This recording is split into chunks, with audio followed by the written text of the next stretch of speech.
nostro convegno Costruire il futuro. Questa mattina abbiamo esplorato il progetto Cittadella dello sport, abbiamo cercato di paragonarlo, comunque di associarlo a quelle che sono le altre realtà come quelle di Valencia o nella testimonianza di Gherardini, quello che succede negli Stati Uniti, ma anche in Europa, Istanbul, eccetera, eccetera, il paragone con la Ghirada. Insomma, abbiamo fatto questo excursus partendo proprio dal modello del Derthona Basket di Tortona, cercando di paragonarlo a quello che succede nel resto d'Europa. Questa nostra seconda sessione è molto importante anche e soprattutto per lo spessore dei testimonial che saranno qui sul palco adesso. L'abbiamo intitolata Le esperienze di EuroLeague Basketball, le case histories americane, la testimonianza della Lega Basket e poi le grandi firme. Allora, il nostro primo ospite è molto azzeccato per ciò che riguarda il discorso che stiamo facendo da questa mattina, perché insomma l'Eurolega ci ha ormai abituato, no, a spettacoli di altissimo livello nelle arene, le stesse arene che ha menzionato Gherardini questa mattina, lo spettacolo non solo in campo ma in tutto quello che c'è attorno a ogni partita di Eurolega, a cominciare dalla stessa Milano, e quest'anno ci sarà anche la partecipazione di Bologna. È chiaro che tutto ciò però può essere permesso solo se un impianto è idoneo a ospitare tutto ciò. Allora, questa sessione pomeridiana l'apriamo con un ospite che di impianti se ne intende, perché lui è colui che nel suo incarico di Senior Competition Director di EuroLeague va in giro in tutte le venues, in tutte le città che ospitano l'Eurolega, proprio anche per testare lo stato di salute, tra virgolette, chiamiamolo così, degli impianti. È laureata al Washington College in Economics, esperienze anche in Morgan Stanley, dal 2004 è in Eurolega, si occupa appunto di impianti, ma anche dell'organizzazione delle competizioni. Allora, diamo il benvenuto al nostro primo ospite pomeridiano, Diego Guillen.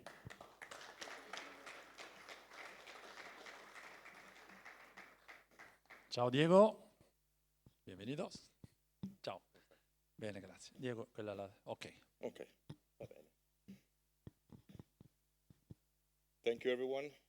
First of all, I would like to thank you, Derthona Basket, the city of Tortona, Andrea Bazzani, and the entire organization of Meet the Best to allow me to have here to present a little presentation about what we see and what we go through a little bit within EuroLeague Basketball and what we expect to see and how to see the development of the arenas throughout Europe. So without any further comments, I'm just going to go. What I could talk could be very specific and very technical, which is something that I've tried to avoid. It's after lunch, so I want you to not fall asleep. So I'm just going to go a little bit different areas within the arenas in which we believe it's important that everybody takes care in order to have a appropriate experience for everybody throughout basketball games. So,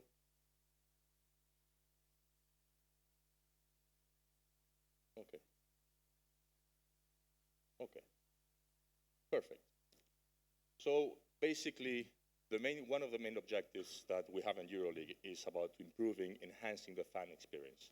I'm not going to go a little bit too much into this, as my new CEO, Mr. Marshall Glickman, is going to go more over to this experience, but I'm just going to go some very little details that we believe it's important for the development and the growth of basketball and the experience that all the fans have when they go to see a basketball game.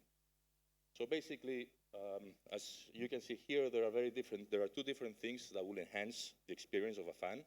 Basically is what the venue itself is composed of. So here we have different points that we see that is important. It is important, for example, the condition of the building, how clean the building is, the concourses, what type of concessions, bars, restaurants, anything that could be included inside the arena. So this is one part of the arena, of the venue. The light, the sound, everything creates a very good, in order to allow the fans to have a very good experience, make it memorable for them, and making them wanting to come back to see another game. But there is also very important is the services that this arena provides. So the staff working in the arena, the merchandising, the security, it all needs to be in a very friendly manner. That is why it is important to take care of this personnel, to train this personnel, in order for them to treat in an adequate way to all the fans that go see the basketball game.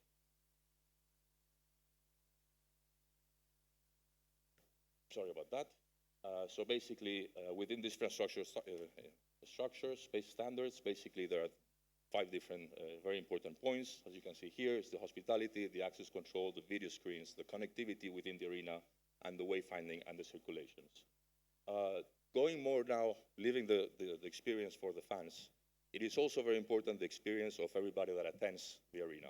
So not only the fans, but it's important that the teams, the players, when they go to an arena, they get impressed of how the arena is, so it makes them more interested in participating. They're happy to go there, so in order for them to have a good experience also in the future.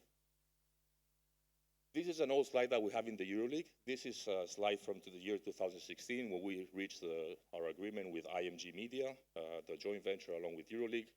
And this is, we believe that EuroLeague needed to have a better competition. Now, what is a better competition and how do we explain how we can define a better competition? So basically, the most important thing is we need to have in Europe, all throughout Europe, better arenas, which is the case that is happening here in Tortona, in which in the very near future we're going to be able to experience to a brand new arena. We need to have better games, better calendar, better professionals within the club, and better marketing in order to get everything that is necessary to have a better competition, which at the end is the goal, to get the recognition that we have. If we continue here a little bit, this is the vision that we have, is to raise the standards and the experience of the existing guests in order to capture the hearts and minds of the next generation. So basically, we want people to fall in love, that they go to an arena, they go to a game, and after the game they come out, they're not only thinking about what game they saw, but what experience they had, how much fun they had, and how easy it was for them throughout the entire game. Now, if we go into the player core conditions, more specifically, and then I'm going to go through different areas of the arena here. So basically here we have two different types of arena. We have arenas that they just have a wooden floor and they're very limited. There's not much that they can do within there. If they want to do any other type of events, it's very difficult because the parquet gets damaged. And so that is something that it's old school, it's out of date. So they're losing the capability of hosting many other type of events in order to increase the revenues that the arena may generate. So on the top photo, you can see a photo of the Žalgiris Arena in Kaunas. It's top-of-the-art arena, really. It's an amazing arena, one of the best throughout Europe. And you can see here that they do, for me, when I make the calendars, it's one of the most complicated arenas. They have many types of concerts, completely full.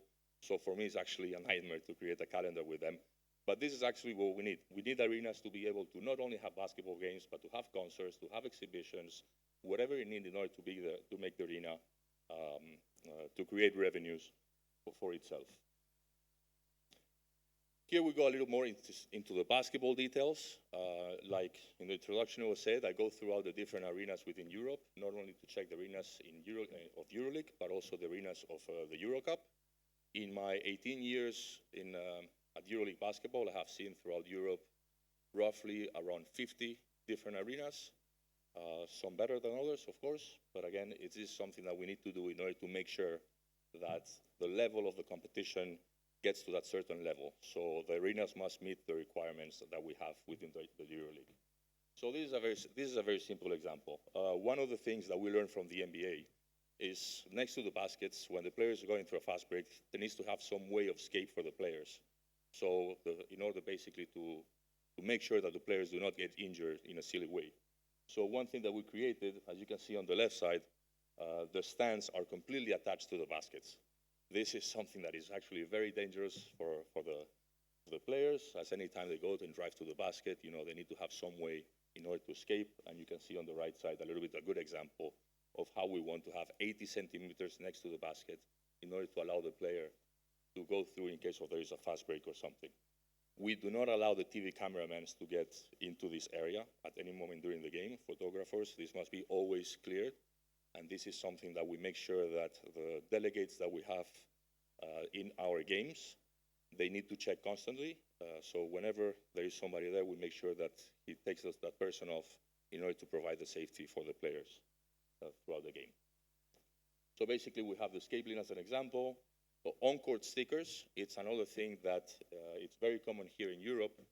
In the US, it's completely forbidden. You will not see one single sticker on the playing court, neither in the NBA or in the NCAAs.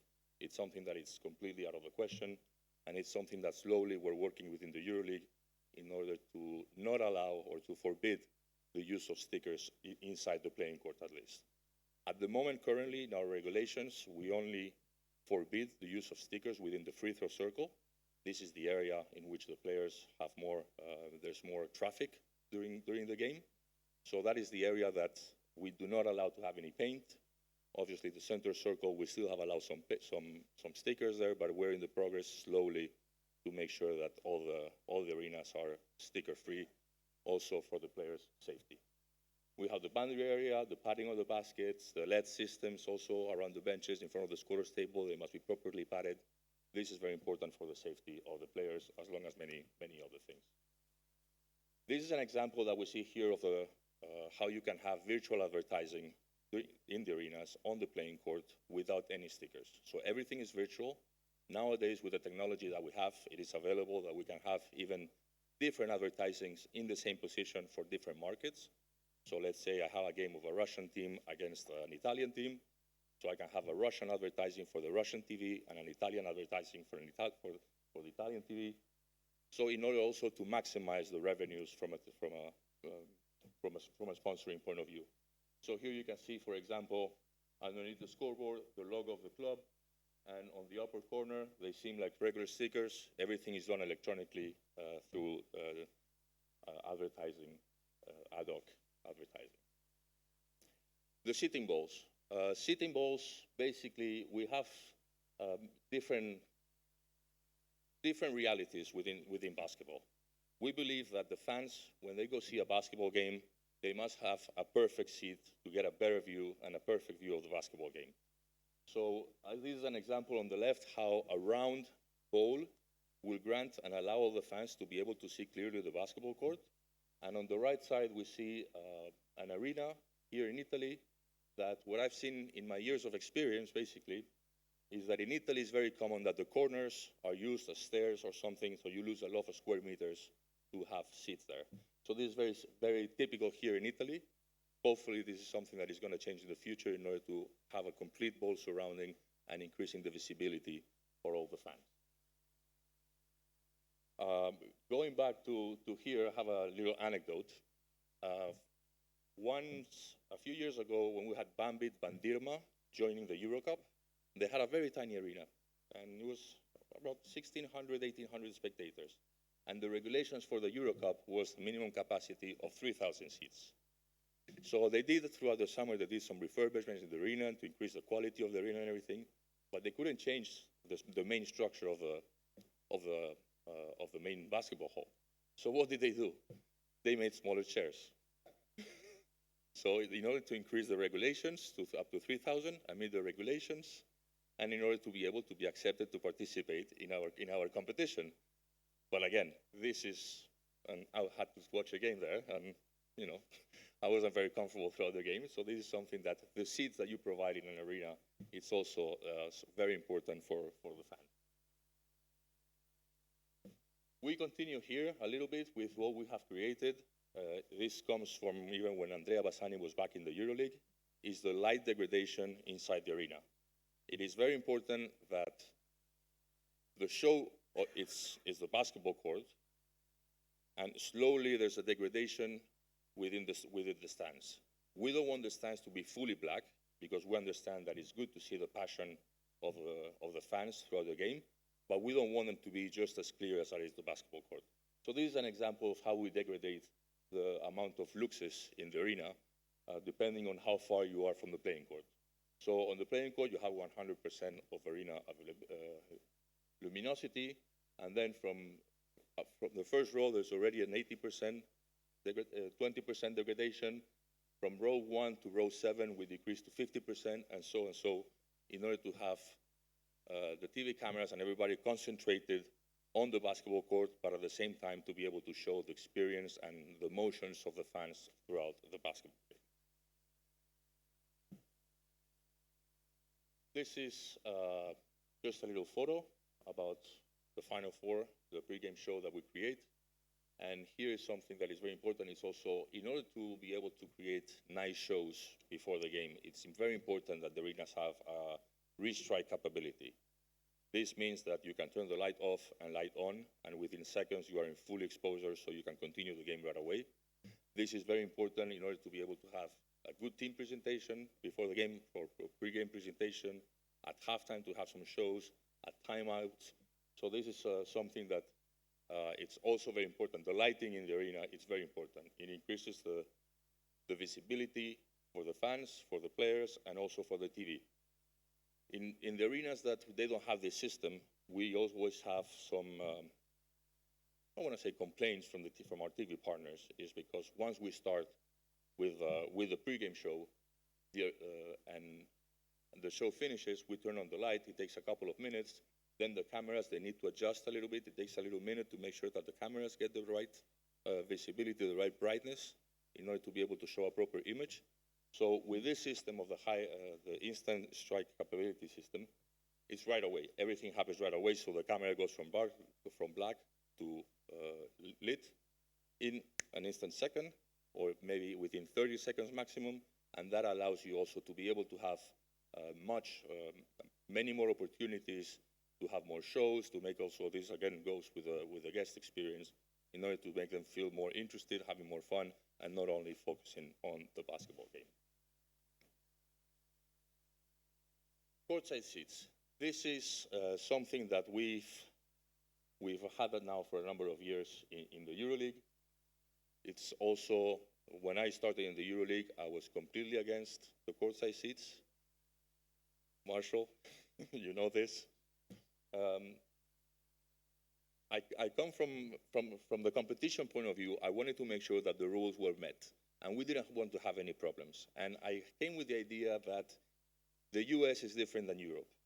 So in the US, the people are always encouraging the teams, the fans, and everything, but they don't curse so much to the opposing team. So they're more about encouraging the team more than degrading the opposing team. And I was afraid. I was afraid that actually the fans here in Europe will behave completely differently, and we'll have a lot of problems between the players and the fans. Throughout the years, and with experience, and also seeing how the behavior of the fans throughout Europe has evolved, it's something that now I'm very fond of. So I'd rather have people sitting next to the playing court than actually having advertising boards in front of the benches, for example. So this is something that I believe it's very important. It creates a major increase in the revenues of the ticketing from the club, and this is where the club can actually take advantage of it and generate more revenues. Another way of generating more revenues, as you can see on the right photo, I don't know how clear it is for you guys to see, but here we have a bunch of Hollywood actors. Having celebrities in these seats, it doesn't only mean that the media, the TVs are going to focus on these people, so they show that these fans are actually, the celebrities are actually enjoying the basketball game, but also it makes the person that, I want to sit where this guy is sitting. I want to feel the same experience. So that is another opportunity with the courtside seats, is to be able to have all the celebrities and to make everybody feel like they are a celebrity. This is something that we've seen in the past in the 80s at the Forum at Los Angeles Lakers with Jack Nicholson. I believe he was the first one to really start with making these seats popular. And really, I think we believe that this is a very important and a very positive way for the club to increase the ticketing revenues generated throughout the games. Hospitality areas. So within the arena, there's not only the main ball. We have everything surrounded the basketball court. And this is also very important for the experience of the fans. So within the hospitality areas, these are two different photos. One of them is from Belgrade from this past Final Four, in which here it was open air, obviously very big.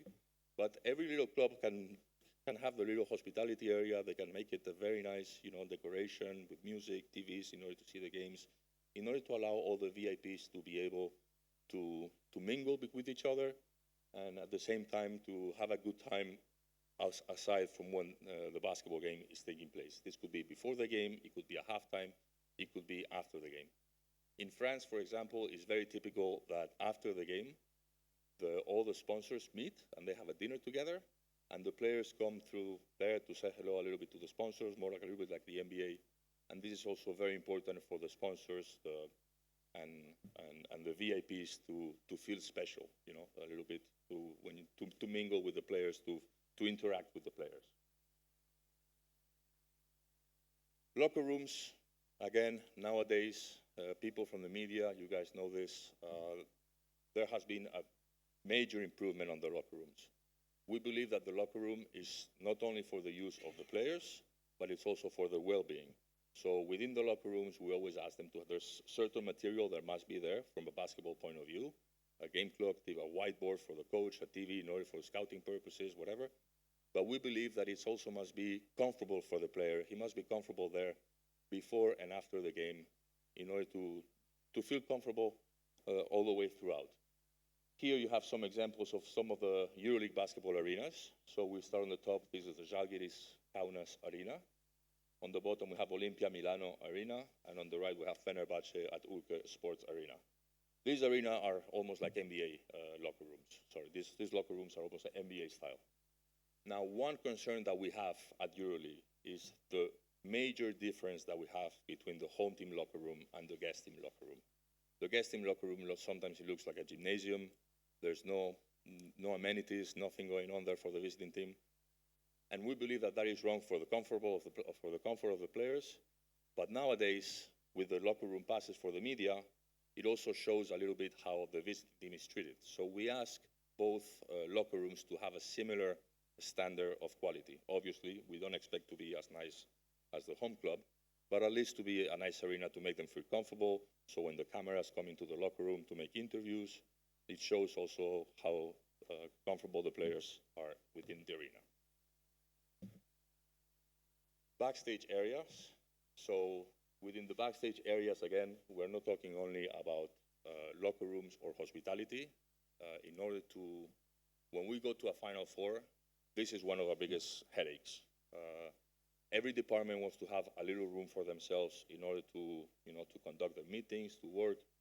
So it's not enough to have 2 or 4 locker rooms, a couple of rooms, a doping room, etc. We need to have a bunch of little rooms surround the basketball court in order to be able to host an event. So whenever an arena has the goal that in the future they want to host more than a regular basketball game, so a tournament, Final 8, any reason, it's very important that it has all these backstage areas. So here, this is just an example of the arena in Belgrade. So this is Stark Arena. You can see how big the whole arena is, how small the basketball court is, and everything that surrounds it. Those are little rooms that go from backup, media room, television room, organization, storage, cheerleaders, entertainment. So what you see on the right are the list of rooms that are needed for us in order to be able to go and have an event such as the Final Four.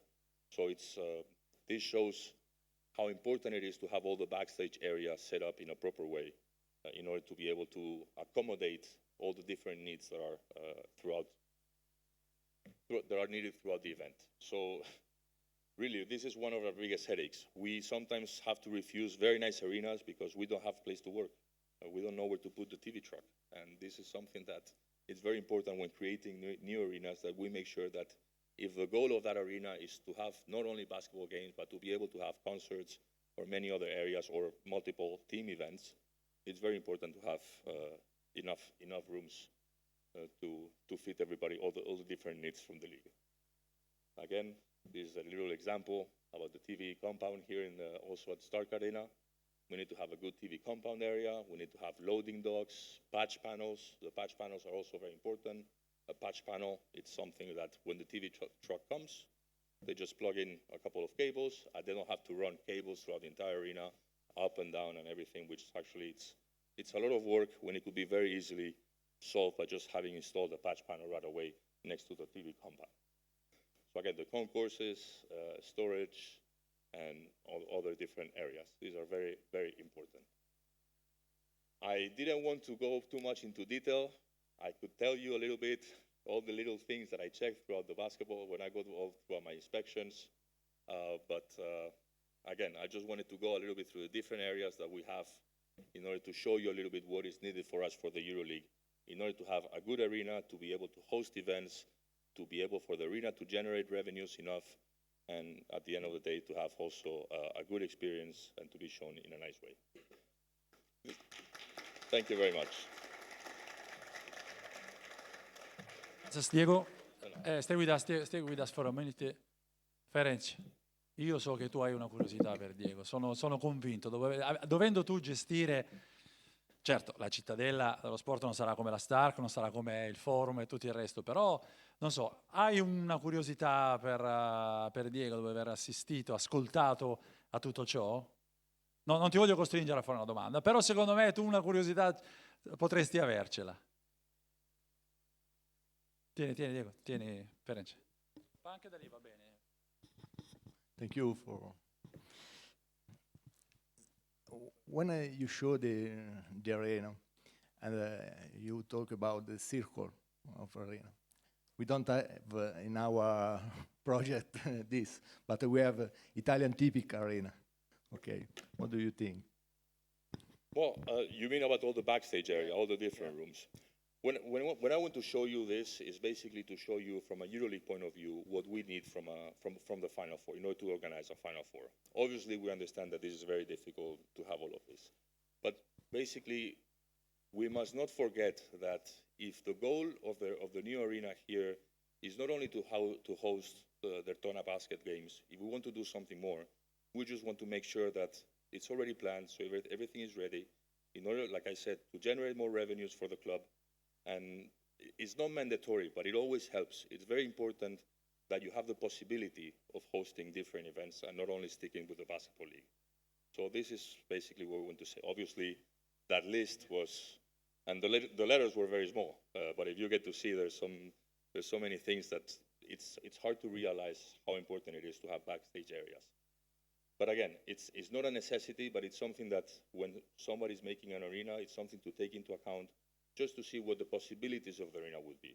Then whether they're used or not, that's a different story, but at least have the possibility of hosting this type of events.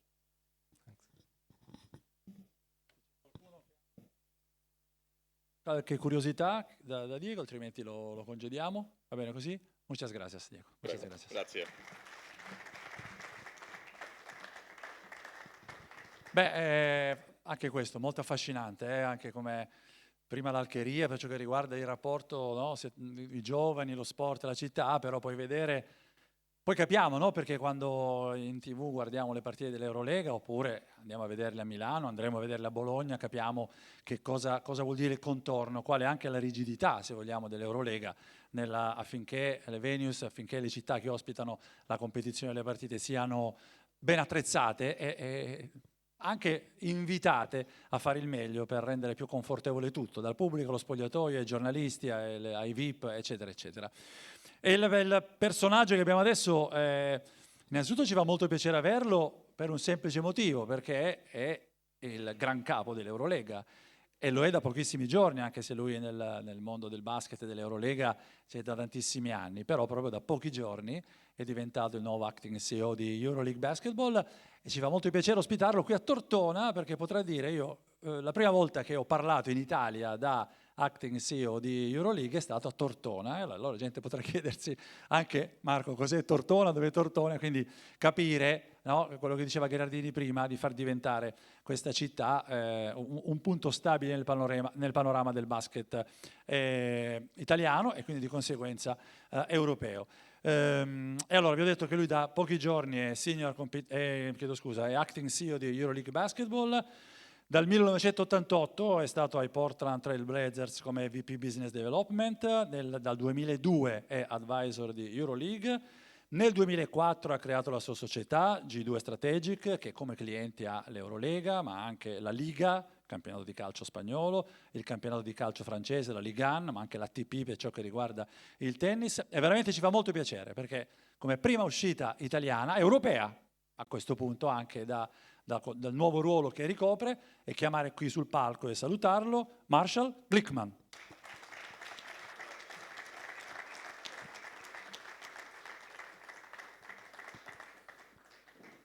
Thanks, Mr. Glickman. Thanks to be here. Thanks to be here.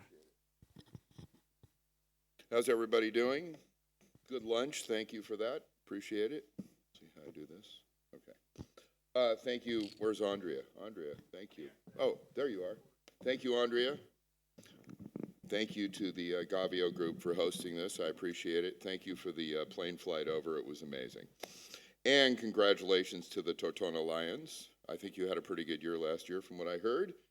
And you have a really interesting project, so I'm looking forward to seeing that tomorrow. What do you call it? The, how do I say it, Andrea? The Cittadella? Is that the right way? Della Sport. Okay, so it's a cathedral for basketball, which is wonderful and awesome to see that here. So Andrea called me about maybe 2.5, 3 months ago. He said, would you come to Tortona to meet with you? And at that time, I was the CEO of a small consulting firm based in Portland, Oregon. Does anybody know where Portland, Oregon is? Two people? 3 people? Yeah. It's the home of Nike. It's the home of Adidas America. And it's the home of my beloved Portland Trailblazers, where I was once the president. And at that time, I said, well, Andrea, that's a long ways, you know? And he said, you should come anyway. And that was the plan. What we didn't know at the time was that I would be living in Barcelona. It made for a shorter flight. So I got a very interesting and unexpected phone call maybe shortly after we talked for the first time, Andrea. And that led to me becoming now the CEO of EuroLeague Basketball. And this is a very, very complicated job, I can promise you. So I'll try to make everybody happy. It's not possible, is it? So now I wear 2 hats. I wear the hat of G2 Strategic still, because we are continuing our work with La Liga. We've been doing work with La Liga for really the last 5 years now on various business aspects, and in particular now, you probably all have read about the big investment that came from CVC. And so now the question is, how do they utilize the funds? How do the clubs take that money and spend it in a way that's going to bring back a proper return? And so I'm involved in that kind of a conversation with La Liga and certain of the clubs. We are also engaged by our friends at FC Barcelona. So FC Barcelona has been talking about a Nou Palau, a new arena, for what, 10 years? More than 10 years, Diego says. Okay, 15 years, something like that. So, as you know, the EuroLeague bylaws say you have to have 10,000 seats to play at EuroLeague, but there can be an exemption if you're working on a new project. Well, they've been working on a new project for 15 years. We were engaged back in August to work with FC Barcelona on that project, and we were given an arena that was designed to look at, and we were asked to analyze the feasibility, the economic feasibility of that project, and the conclusion we came to was this is not an economically feasible project. And we came to the conclusion that you're going to have to basically start over again, and they agreed. We completed the feasibility process back in December and thought, because as you know, Camp Nou is being renovated to the tune of $1.5 billion. And we thought, well, this project's going to sit in the shelf for a while, the arena project, until Camp Nou gets off the ground. However, one day, President Laporta was sitting in his office, this is a true story, and he was looking out the window, and he saw empty ground, dirt. And that prompted him to begin asking questions, what is the status of the arena? And that has led to the Nou Palau becoming now a very high priority, and we are making really pretty quick progress. And I would predict that there will be a new 18,000-seat multi-purpose arena in Barcelona, opening in about 3 years, maybe 4, but hopefully 3. So I'm very involved also in that project, in addition to wearing my other hat as now the Chief Executive Officer of EuroLeague Basketball. So much of my career has really been about the development of arenas. because when I was a young man, the Portland Trailblazers, I was a mid-level executive for the Trailblazers, and the Trailblazers were sold to a gentleman named Paul Allen. Paul Allen he may rest in peace. He passed away 3 years ago, but at the time was the co-founder of Microsoft, together with Bill Gates. So Bill Gates had 40 billion, Paul only had 30, but you know, what's 10 billion? He always had a passion for basketball, and he acquired the Trailblazers in 1988. And we began to talk to Paul Allen about the need for a new arena. Now, this could be pertinent to your project here, so you understand. Portland, Oregon, at the time, was the 4th smallest market in the NBA, so it's a relatively small market, not as small as Tortona, but still relatively small. We had the #1 smallest capacity in the NBA. We had 12,888 seats, which by NBA standards is very small. However, we sold out every game for 847 games in a row. And when I say we sold out, I mean we sold out. There were no free tickets. And that is, I think, still stands as an American sports record and something that I'm more proud of even than our championship in '77, to be frank. But nonetheless, we thought we now had a time where, because demand was so much greater than the supply of seats, that it was a reasonable time to talk about a new arena. So we went to Paul, and Paul said, okay, let's pursue this. Let's do feasibility. Let's study the economics of doing a new arena. He ultimately said, I will make a down payment. The down payment that he was willing to make was $46 million, but the project was $262 million, which in today's dollars is probably, anybody do the 700 million, something like that? Back then, late 80s, early 90s. And so he said, here's my 46. Now you got to go figure out how to pay for the rest. And he also said, do not come back to me and ask me to sign anything that guarantees repayment of any loan instruments. So we had a big challenge because we had to figure out how to borrow what was close to 200 million ultimately, because we did get the city to put in some, but only for infrastructure outside the arena. And we had to figure out how to borrow that money, but with no collateral from one of the richest men in the world. And that meant that we had to come up with this concept called contractually obligated income. And that means that when somebody, a company, signs a contract for a suite or for a club seat or for partnership, I call sponsorship partnership. I don't use the word sponsorship. So partners, which in those days begin to be naming rights included, that the sum total of those contracts would be enough, we thought, to convince a lender to loan us the money, because they knew that that money was very, there wasn't a lot of risk attached to those monies coming through. Ultimately, we were able to get a rating from Standard & Poor's, an investment grade rating, as well as Fitch. And that meant that we had a credit-worthy project when we went into the market. But the key to this was that we pre-sold the suites, the club seats, the courtside seats, the partnerships, the naming rights. Pre-sold means we went out and sold those deals for contracts that went anywhere from 5 to 10 years, years before the arena actually opened. We sold those deals before we broke ground, before one bulldozer was on the site. That made the lenders very secure, and that's what was necessary. So when we went out and sold, we had to sell a dream. We had to sell a story. We had renderings. We built a model suite. We literally built a suite. We made it beautiful. We made appointments only with chief executives who were the decision makers. We refused appointments from anybody who did not have the ability to make decisions.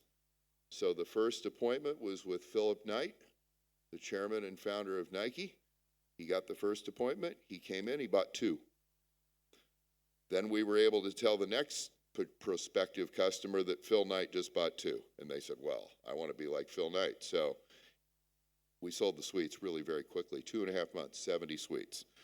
So that was the beginning of getting into the arena development business. And I just want you to know, for context, that's been a really big part of my career. I was involved in American Airlines Arena in Miami.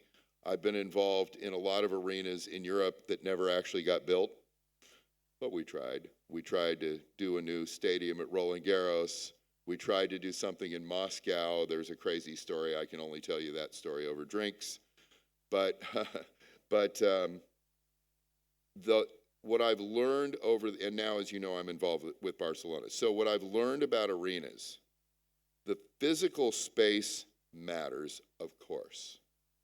But what matters more than the physical space is the experience that people have around that physical space. I've also learned that you do not need a Rolls Royce to create a great experience. You can actually have a Fiat and have a great experience as well. And so the fact that you're building a 5,000-seat arena in a small market does not mean that you cannot provide an incredible, fantastic experience for people. The fact that you're not going to spend hundreds of millions on fancy finishes does not mean that you cannot provide for people a great experience. I just want to share with you some of my principles that my friends at EuroLeague are beginning to hear a little bit. And these are principles that I apply to arena development and principles that I apply to business. Number one, and this will tell you something about how I think about media rights in the future too, because I was asked that question earlier today, which is, it's 2022. My son's 22. He's who I learned from. We have to give people what they want, where they want it, when they want it, and how they want it. This is the secret sauce of the NBA. So the days where we sell media rights, for example, where the media buyer gets everything and controls everything, in my opinion, going forward, those days are over. Because my son wants to look at highlights. He wants them within seconds of when it actually happened, immediate gratification. He wants to follow players, no matter where they are. When he's watching one game on this screen, he wants to watch a different game on this screen. When he's watching something on his phone, he might be looking at something on a different screen on an iPad at the same time. He wants to see the greatest plays. He doesn't want to sit through an entire game. The NBA now, you can buy NBA packages now where you only get the fourth quarter. I know that seems strange to people. I know there's a lot of people who love the game traditionally who are against that, but I'm just letting you know this is where we are as a business, and this is where I think we have to go as a business. And that means that when you ask people to come into your home, your arena, you have to give people a communal experience. It's not any longer about a chair and sitting there like this watching a game. Because I can tell you from my own research, and my research is I have a 22-year-old boy. That's it. He's my research. And my boy will not sit in a chair like this for 2 hours watching a basketball game or a football game or a baseball game or anything, or a concert. They want to move around. They need to be connected the entire time. You need to provide connectivity. Tortona, Barcelona, you have to have connectivity. If you don't, it's not going to work. That connectivity, the second screen experience here, has to be additive to the experience. Okay? So, Seattle, our friends, oh, I forgot about my slides. You don't want to see my slides, they're boring. Oh, thank you. Oh, that's you. Where's my slides, Andrea? There it is. This arena, I'm not going to show all my slides. I don't like my slides. This arena right here is Palm Springs, California. Anybody? This is Palm Springs, California is near Los Angeles. It's like in the summer about 125 degrees. This is hot, hot, hot, hot all year. You know what this arena is for, Humberto? Hockey. This is an ice hockey arena in a place where it's 125 degrees. Why would hockey work? Why would hockey work in Palm Springs, California? Why does hockey work in Florida? Why does hockey work in Nashville? Hockey works because of the experience around the game, the experience of going to the game, the communal experience. And so this arena, this is kind of not the greatest rendering, but this arena is almost completed. They've already sold, this is a minor league hockey team now. This is not the NHL. This is the AHL, the next down. They've already sold 10,000 season tickets. Season tickets. Basically, I think there's 11,000 seats, so they've got about 1,000 seats that they can sell in other ways. They've already sold it out. Why? You think it's because people came running out of their houses excited because a hockey team was coming to town? No. In fact, there's no other place to skate. There's no skating rink in Palm Springs, nowhere to skate. I mean, now there will be, but, you know, it's just for the hockey players. It's all about a place to socialize. It's about a place to be stimulated by a communal experience, a place to hang out with your friends, a place to take your family, a place to take a date, a place to have fun. And that's how it's seen. The second principle that I talk about is this. The answer is yes. What's the question? And I mean that. We need positivity in the sense of what we're providing as far as an experience. I've been in too many arenas over my years, I'm not picking on Europe, it's in the States too, where the answer is no. What's the question? Which is why people won't come back. So that's not interesting to me. And then there's kind of the 6 C's. I mentioned one already. Connectivity, content. The content isn't only the game. You cannot control the outcome of the game. You can control everything else. That's content. Convenience. If it's hard for people to get there and get around, forget about it. I can promise you that Gen Z will not tolerate inconvenience. Comfort. So if they have to sit on a hard chair, I've sat in football stadiums where it's just, well, you know, right, Umberto. I mean, it's just terrible. So it's just intolerable. Courtesy. The first time I walked into what is Bercy in Paris, I walked into Bercy for tennis because the French Tennis Federation was a client, and the people were so rude, and they had a scowl look on their face, and it was just like, I just walked out of there going, what? And so I went back to the French Tennis Federation. We talked about this, and they agreed with me. But they said, there's nothing we can do about it. You know, they're union. We can't get rid of them. We can't trade. I said, can we have training? No, we can't do training. Okay. I said, so there's nothing we can do to change the people. So let's change the uniform that they're in. Can we do that? They said, yes. So instead of being in this sort of straitjacket uniform that looks really bad, that didn't fit right, I'm listening to Italian fashion, right? We put them in something nice, that looked nice.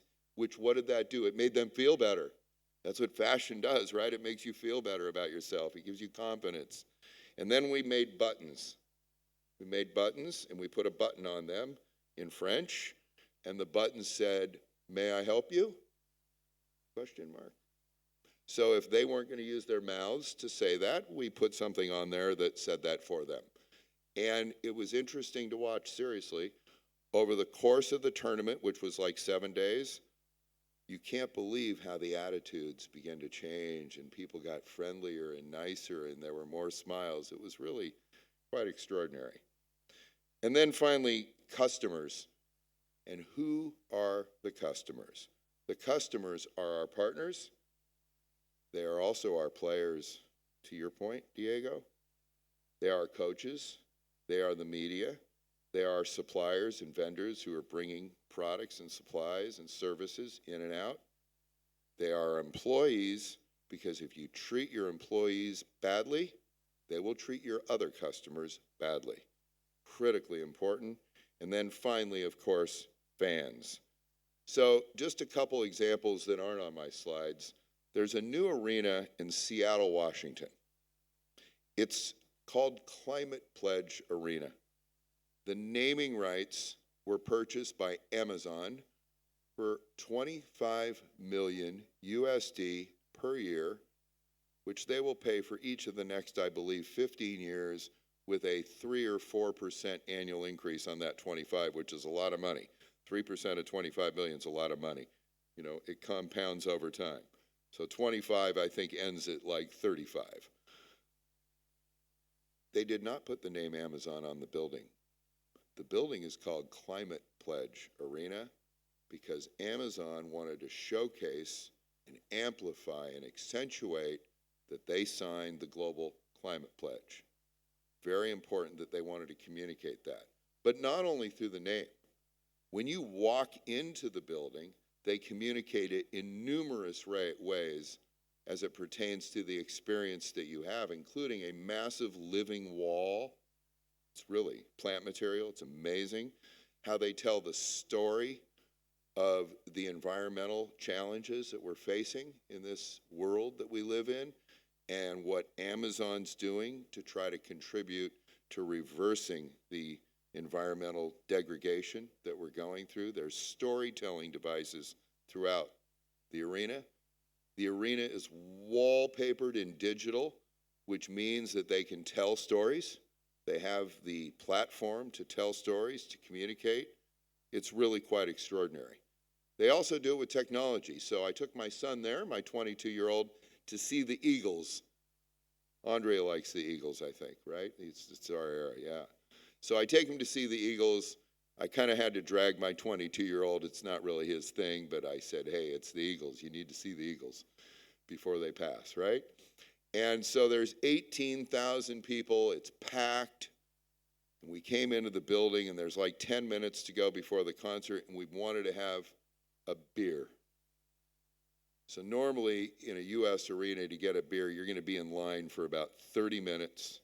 By the time you get to the front of the line, you pay the money and get the beer and go to your seat, you're going to miss about the first 3 songs. And we did not want to miss Hotel California, which is a beautiful guitar solo. And so instead, we went into a store, not a concession stand, a store. And the store utilized new technology from Amazon. So I took my palm and put it over a reader because I had pre-registered. I did take care of that. So it recognized me through my palm, and the gate opened. I walked through the gate. I went up in the store, and I took 2 beers. 1, 2, and I walked out. I didn't pay anybody. Within 3 seconds of walking out, there was a receipt on my cell phone for the beer I just bought. It knew. The little cameras, the little sensors knew and associated my purchase with my palm print and my phone. Incredible. 27-second transaction. 27 seconds.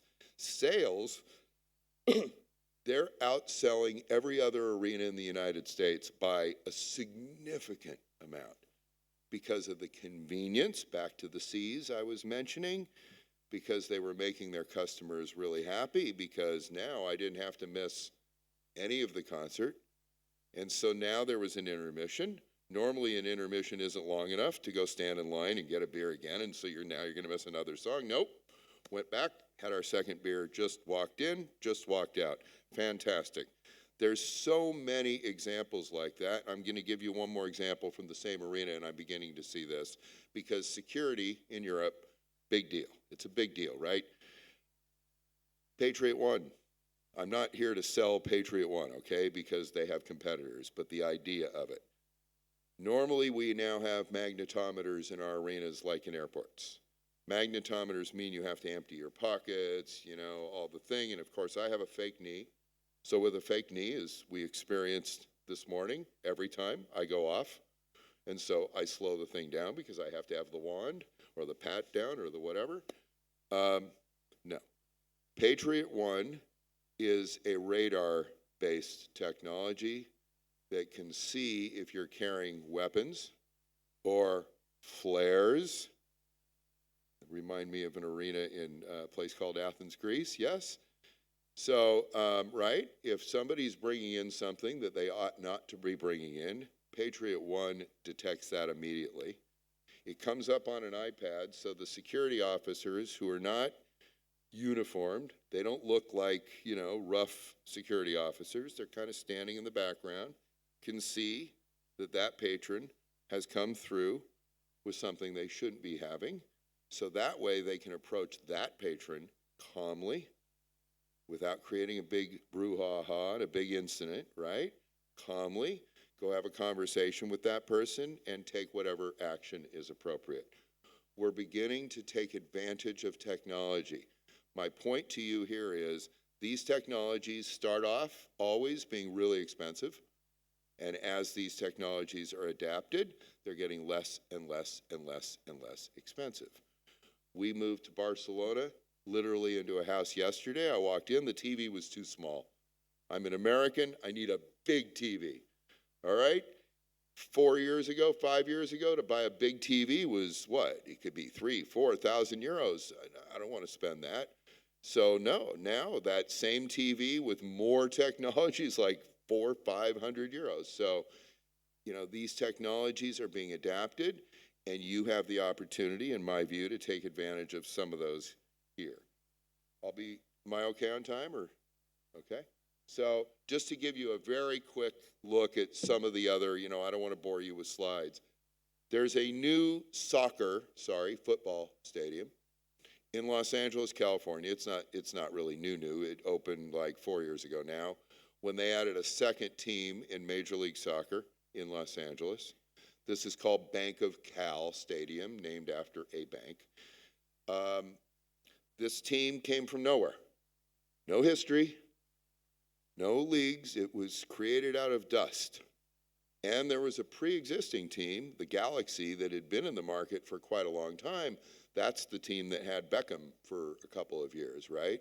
So they were by far the more established team that had a brand and all this. So they had to create their own thing.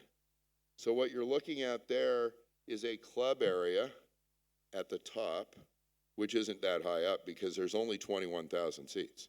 So the first smart decision they made was only 21,000 seats. They weren't stupid and went for 30 because one game a year they were going to sell 30. That's another issue here in Europe a lot, because these presidents tend to want to have big places. You're very smart to keep the scale modest and viable. Fill the 5,000. Much better experience than having 5,000 empty seats on top of the 5,000 full seats. Much better experience. My father taught me that. You can't see it here. There's a swimming pool there. There's a swimming pool there. Okay, so the point is, this is a happening place. Only maybe 100 people have access to this, but that's not the point. The point is, those 100 people are up there having a good time, right? They're taking pictures, and they're sharing it on social media, and so they've established as a brand that going to Bank of Cal Stadium is cool. And that cool factor has picked up throughout LA. What's interesting? They sell way more tickets than the Galaxy. Way more. They do way better than the Galaxy as a business. Everybody wants to hang out at Bank of Cal Stadium because it's a hangout. Then what happens? Oh, they start becoming soccer fans. Oh, I kind of like this game. This is all right. So slowly, we turn kind of casual fans into more serious fans, ultimately maybe even to avid fans. So there's kind of a chain of events, that can follow. This is the fifth serve. This is where Giannis plays. How do you say his name? I can't ever say it. I can't do it. What's really cool about this place is this out here. That's outside the arena. And this is cold. Milwaukee's cold. It's really cold, like Milan can get in the winter. It's cold there. It doesn't matter. People come with their winter coats on, and they're partying. So what they've done there is they've created this awesome space outside. You know how much it costs? A lot cheaper to build space outside, isn't it? There's no walls, there's no roofs, there's no HVAC, there's nothing. It's just a big plaza. So that's where the party happens there. This is a small arena, so we're coming back to small arenas. This is a place called Savannah, Georgia. Very tiny arena. I think it's like 6,000 seats. Also developed by Oakview Group, the same developer as Seattle. And here we are. Guess what anchors this little arena? Hockey, Umberto. Another hockey building. There's no tradition of hockey in this place. None. They're creating this really cool experience. And that's what they're selling. I'm going to pass on this. This is Snapdragon Stadium in San Diego. So this is a new facility for football, for soccer, okay, that's happening. So you can see it's all happening out here. This is what they've done with premium seating at Hard Rock Stadium in Miami. New concepts in premium seating, you can see, are beginning to happen. This brings in a new kind of customer who wants a different kind of experience. It's still premium, but it's not old school premium. It's not white tablecloths. It's not all fancy. It's more open, where people can gather, where people can interact. These are the kinds of experiences that we're beginning to learn. This is something that's not yet built in Anaheim, California, right next to Disneyland, but it's the new Honda Center that's going to be the new home of the Anaheim Mighty Ducks. Hockey, Umberto, all these hockey buildings, right? But you can see what's happening. Look at that.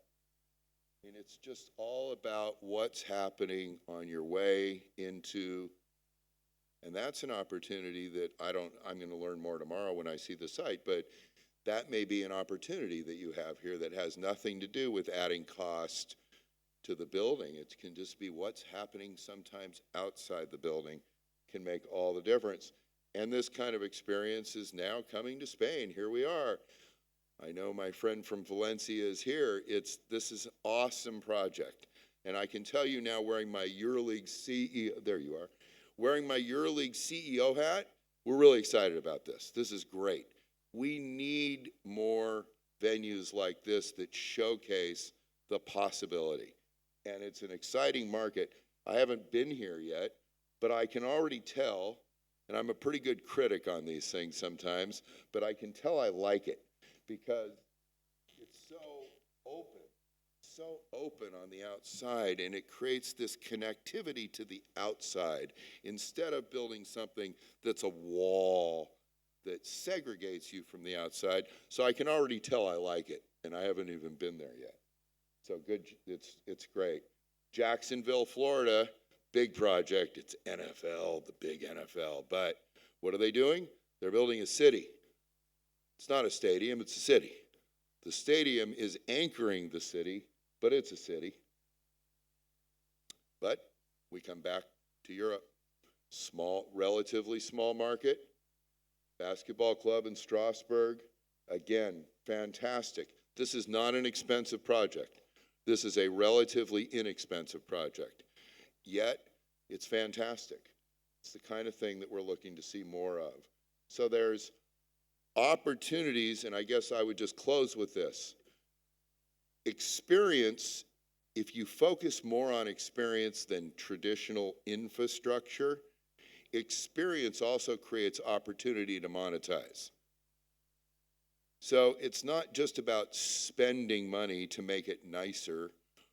It's also about spending money in a smart way to make the experience better for all the different kinds of customers, the full range of customers.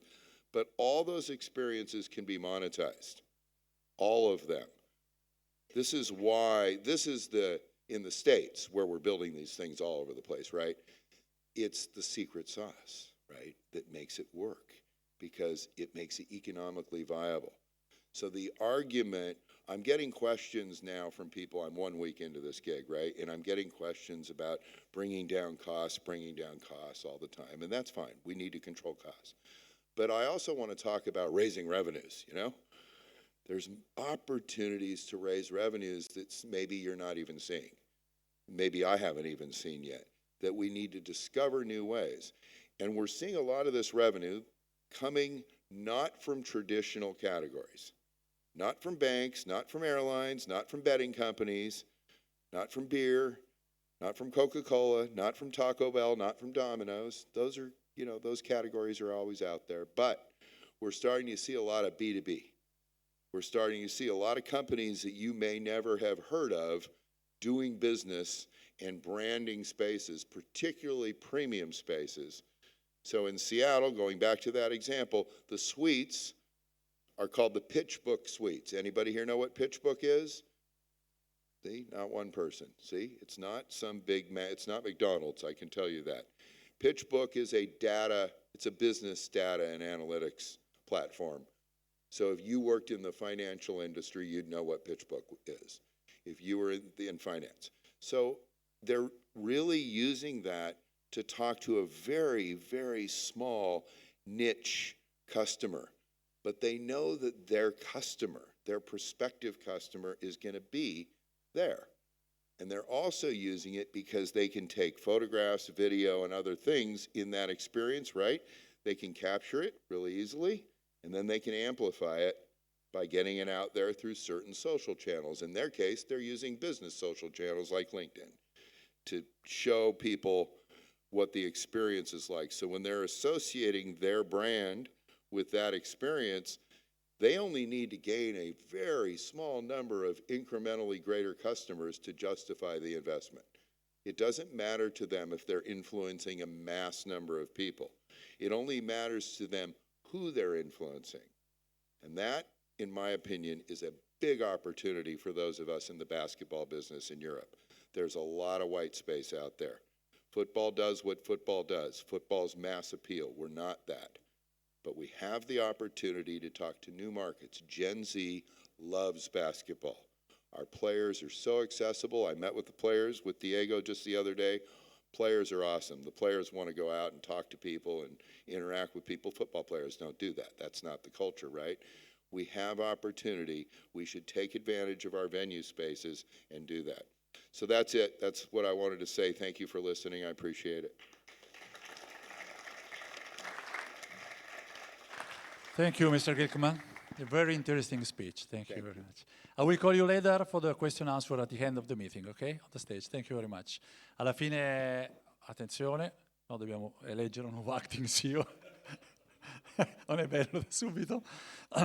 Alla fine dell'incontro il signor Glickman tornerà qui sul palco con noi, insieme a Marco, insieme a Daniele Dall'Era, nostro collega, per delle domande finali. Però, insomma, ho visto prima Ferenc che chiamava Barreca, dobbiamo fare un campo di hockey.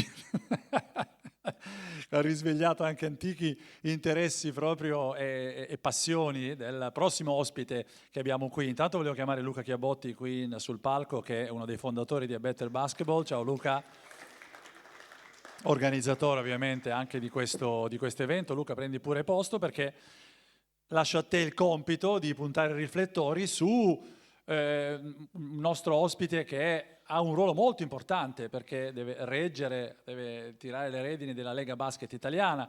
Abbiamo sentito da Gherardini prima, no Luca, quanta ancora distanza c'è in effetti. Certo, non è facile, poi il mondo NBA, il mondo americano, le arene dell'Eurolega sono un'altra cosa, però qualcosa anche nella Lega Basket italiana si sta muovendo, con la Cittadella, con altre città che hanno in progetto di costruire nuovi palazzi. Allora volevo chiamare qui con molto piacere il presidente della Lega Basket, Umberto Gandini.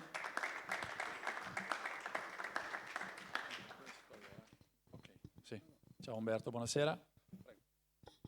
Comodo. Io mi metto là. Di solito quando sentiamo queste cose meravigliose che arrivano dall'estero, diciamo sempre appunto, vabbè, l'NBA è una cosa, noi siamo un'altra. In realtà è verissimo, è stravero, però se bisogna dare adito a Umberto Gandini di qualcosa, che lui queste cose le sta implementando, le ha sempre propugnate, le ha sempre pensate, e quindi già qui partiamo bene, perché non stiamo parlando di cose venute dallo spazio, ma di situazioni che si possono anche in scala magari, piano piano, cercare di implementare anche da noi, come facendo Tortona. Quindi abbiamo un sacco di stimoli da quello che è successo, però prima di tutto Umberto Gandini, lo sapete, è stato per 23 anni al Milan, 2 anni amministratore delegato della Roma, è arrivato nel basket tipo una settimana prima del lockdown. Il giorno del lockdown è stato il momento in cui sei stato proprio eletto. Ha dovuto affrontare i 2 anni più difficili probabilmente della storia post bellica del nostro paese. È stato rieletto a grandissima maggioranza dopo 2 anni e credo che gran parte di questa stima sia dovuta anche dalle cose che non si vedono, da quello che ha cercato di fare in Lega, e ci saranno delle novità, delle licenze, il settore digitale della Lega che sta esplodendo. Ma prima di questo, siccome sta per cominciare un campionato con tante novità, nuovi contratti televisivi, grandi squadre che devono confermare una stagione meravigliosa come Tortona, e la stanno confermando però costruendo. Abbiamo per la prima volta dal 2014 finalmente 2 squadre in EuroLeague, quindi è un bel inizio. Allora vorrei sapere, il Presidente della Lega, alla vigilia di questa stagione, che cosa spera, che cosa pensa, che cosa vede, se sarà soddisfatto nel caso succeda che cosa alla fine dell'anno. Buongiorno, buon pomeriggio, grazie assolutamente per l'opportunità, grazie a Derthona Basket e per tutto quello che insomma stiamo vivendo oggi. È stata una esperienza molto molto completa, e soprattutto l'analisi di Marshall, che ringrazio per avermi chiamato in causa tante volte su un amore giovanile, vabbè, ma che è stato un po' l'inizio della mia carriera, perché tutto poi nasce da lì, è una cosa molto curiosa, ma è stato estremamente interessante sentire nella pratica, nel vedere quello. Ti ringrazio di averlo citato, c'è tante cose di cui noi stiamo cercando di parlare, di discutere, di portare avanti, perché tutto quello che è stato detto, soprattutto l'esperienza di Valencia, ma anche quello che ha detto Marshall, sono state tutte cose che devono essere poi declinate al nostro livello. Come hai detto bene, noi non è che abbiamo il mercato statunitense, l'NBA, quel tipo di riferimento, abbiamo un mercato totalmente diverso, abbiamo una popolazione diversa, abbiamo generazioni diverse, ma le tematiche sono assolutamente le stesse. Ora, che cosa vorrei tanto? Vorrei tanto avere la palla di cristallo e la bacchetta magica, che sono 2 cose che purtroppo non avrò, per poterti dire che cosa succederà da qui in avanti o quello che vorrei. Vorrei tanto conoscere il futuro e avere la bacchetta magica per farlo succedere immediatamente. Noi cerchiamo di seguire un percorso. Il percorso che noi abbiamo si rivolge ovviamente, come tutti, la parte che riguarda gli eventi sportivi, la parte dell'intrattenimento e quant'altro, dal campo e fuori dal campo. Il campo è un lavoro che spetta alle 16 società. Le 16 società hanno fatto, soprattutto nei 2 anni della pandemia, 2 anni e mezzo della pandemia, un lavoro straordinario. Perché se è vero come è vero che la Lega Italiana, e lo ha detto anche Maurizio Gherardini prima, ha acquistato in questi 2 anni, che sono 2 anni, come hai detto tu, drammatici, posizioni, interesse, lo si deve agli investimenti fatti dalle società. E quindi l'esempio di Tortona, che sta facendo anche un investimento al di fuori del campo, ma quello che hanno portato con il campionato scorso e la crescita e la competizione che hanno portato all'interno della Lega, è stato uno dei fattori importanti della scorsa stagione. Il fatto di avere una seconda squadra in Eurolega, coronando un percorso sul campo, perché la Virtus si è qualificata sul campo vincendo l'Eurocup, è un altro segnale di attenzione di quanto questa società ha fatto e di quanto la competitività all'interno del campionato li ha portati ad essere più stimolati per poter arrivare all'obiettivo finale che loro avevano, che era quello di riqualificarsi per l'Eurolega e possibilmente rivincere il campionato, cosa che li ha portati fino in finale. Noi affrontiamo una stagione che ci auguriamo, lo abbiamo già fatto e abbiamo già sbagliato, quindi lo dico con un po' di apprensione, che ci auguriamo normale. Cioè io sarei tanto felice di non dovermi più occupare di tamponi, non dovermi più occupare di percentuali, di aperture, di palazzi. Noi partiamo aperti, speriamo che quello che abbiamo vissuto sia ormai alle spalle e quindi l'obiettivo primario è riportare la gente nei palazzi. Quello che la pallacanestro ha, quello che è stato detto oggi, Marshall in particolare, la voglia di aggregazione. La pallacanestro italiana, abbiamo fatto delle ricerche, abbiamo fatto degli studi di mercato durante gli anni della pandemia e i valori che stanno alla base del basket, tra i valori che ci sono c'è quello di stare insieme, di vivere insieme un'esperienza, di poter essere un centro di aggregazione, e questo devono essere i nostri palazzetti. Quindi riportare la gente all'interno dei palazzi significa riportare attenzione sul movimento, che comunque è un movimento che cresce, è un movimento trainato come sempre dalla squadra nazionale, che ha ben figurato agli europei, anche se tutti avremmo voluto a quel punto che figurasse ancora meglio. Incanalarci quindi dietro questo momento di attenzione sul basket per tornare ad essere rilevanti, perché quello che la pallacanestro italiana ha avuto nel passato e che ha perso nel corso degli anni è quello di essere, sì, siamo sempre il secondo sport dal vivo in Italia, siamo il secondo sport di squadra anni luce dietro il calcio in termini di numeri, ma dobbiamo tornare ad essere rilevanti, dobbiamo tornare ad essere una lega di riferimento e non una lega di passaggio, e questo è un lavoro principalmente delle società, ma anche del sistema pallacanestro sulla quale la lega insieme alle società deve lavorare. Nel tuo lavoro in questi 2 anni, lavoro magari nascosto, c'è stato quello delle licenze, quindi di determinati criteri che le squadre dovranno ovviamente adempiere per poter fare il campionato di Serie A, che non significa soltanto un palazzo, non significa soprattutto professionalità all'interno delle società, che è un po' quello che diceva anche il nostro ospite. Parlando di impianti, cosa in cui la Lega non può fare quasi nulla perché è solo Tortona, anche questa è una cosa che forse va rilevata. Quando sarà pronta la cittadella dello sport, il Derthona Basket sarà l'unica squadra in Italia ad avere un palazzo di proprietà.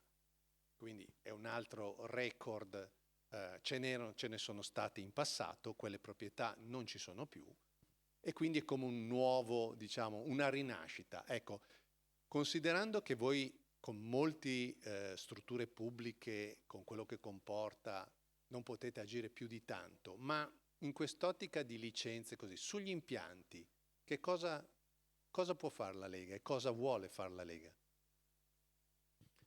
Ma intanto, come dici bene, il processo che abbiamo portato da quest'anno, che è diventato anche appunto un documento federale, cioè il fatto di avere tutta una serie di criteri sia infrastrutturali, organizzativi, gestionali, finanziari in regola per competere nel campionato professionistico, significa avere attenzione a quelli che sono i nostri clienti, tifosi, attenzione verso i giocatori, verso gli staff tecnici, verso i dirigenti, per far sì che il sistema sia un sistema costruito per gestire al meglio il prodotto.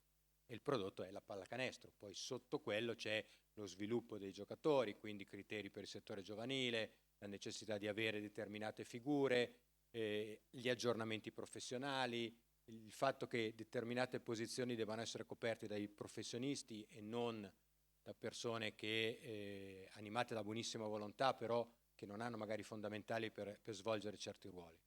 E questo è anche per stabilire che il passaggio che c'è dalla A2, che è dilettantistica, al professionismo, non possa essere semplicemente lasciato al risultato del campo, perché parlando di infrastrutture evidentemente c'è una regola sulle capienze dei palazzetti, però più di tanto noi non possiamo, come dire, imporre o spingerci oltre, perché appunto la stragrande maggioranza, se non la totalità maggioranza dei palazzi oggi in essere in Italia sono palazzetti di proprietà comunale, sono alcuni gestiti da società professionistiche, mi viene in mente Trieste, mi viene in mente Varese, ma sono comunque di proprietà proprietà comunale e sono ambienti sui quali non è possibile quasi spostare una sedia, voglio dire.